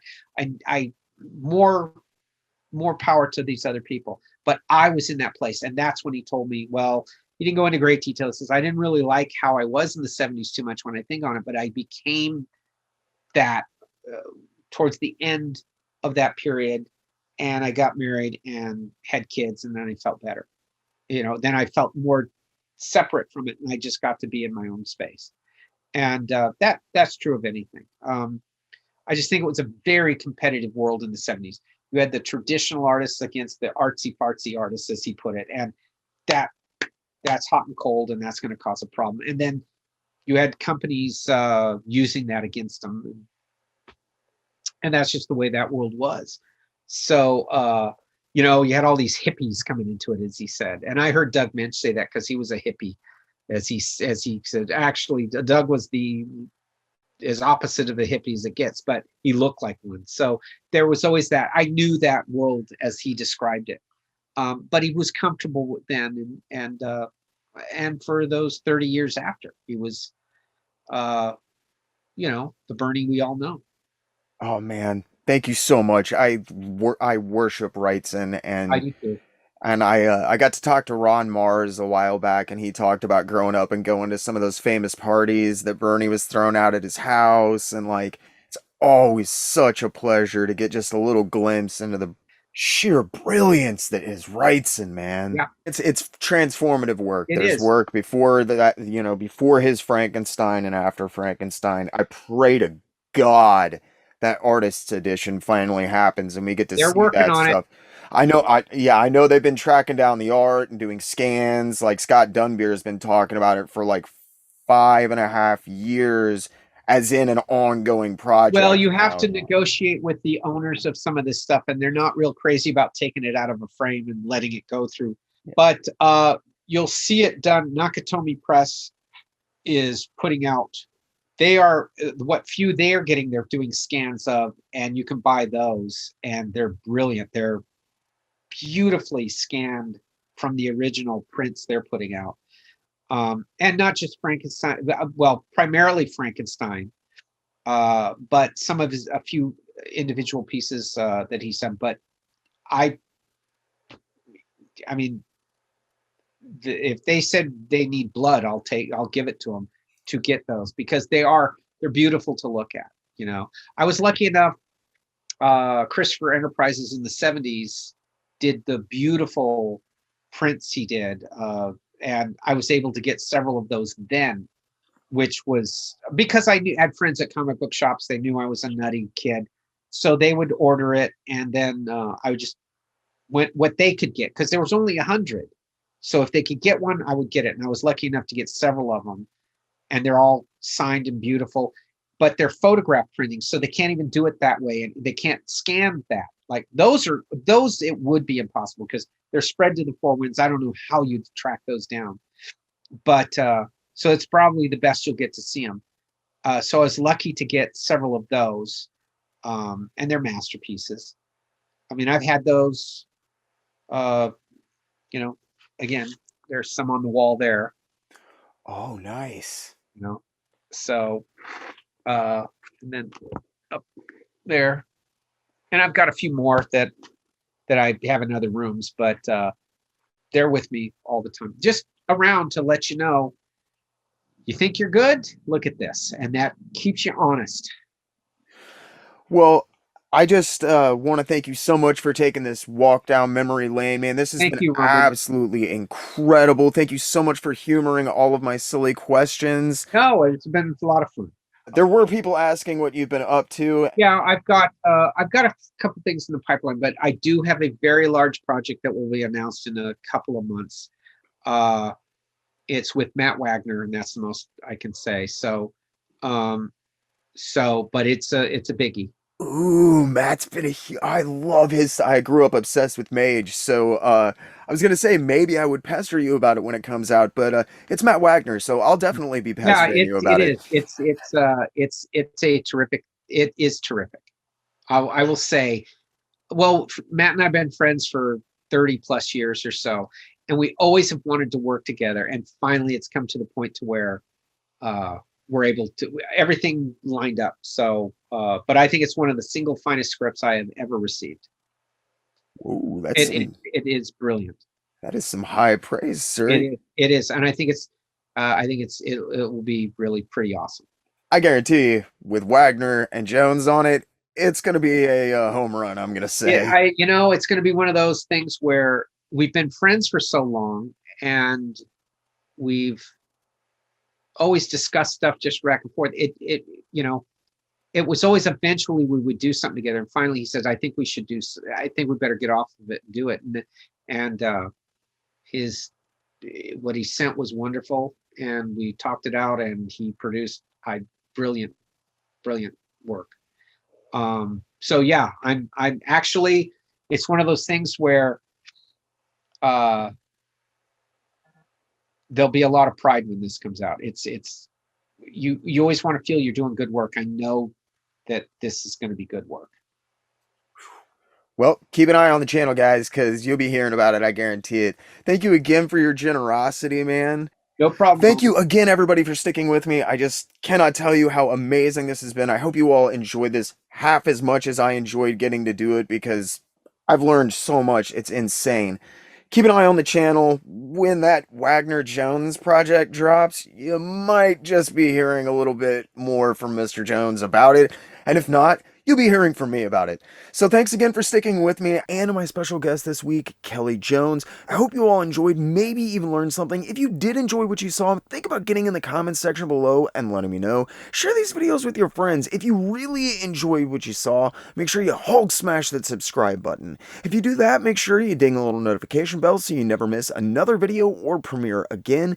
If you feel like you're in a position to help the channel grow, think about using the links in the description below to sign up for my Patreon page. For as little as $3 a month, you get access to tons of behind-the-scenes posts, exclusive content, like uncut interviews, and you can even get your name in the credits. If Patreon is not your thing, but you still want to support the channel, have no fear. After 2 years, I can finally offer memberships right here on YouTube. Just click the little join button and make sure you select the tier and perks that fit you best. You can also make one-time donations towards specific goals, or just tip the channel using the Ko-Fi links in the description below as well. If that's not enough, you can even pick up your very own JerkComic shirts like the ones you see on the screen now. This video was made possible by the Jerk Broadcasting Service, as well as generous grants from the Patreon, Ko-Fi, and YouTube members you see on the screen now. I'd like to seriously thank every single one of you who's chosen to support the channel this year. I think the quality of the videos has really been improving, and I just hope I'm doing you all proud. Most importantly, I hope you all enjoyed, maybe even learned something. And as always, I really, truly, and honestly ask only two things. Keep hitting those local shops, and keep reading comics.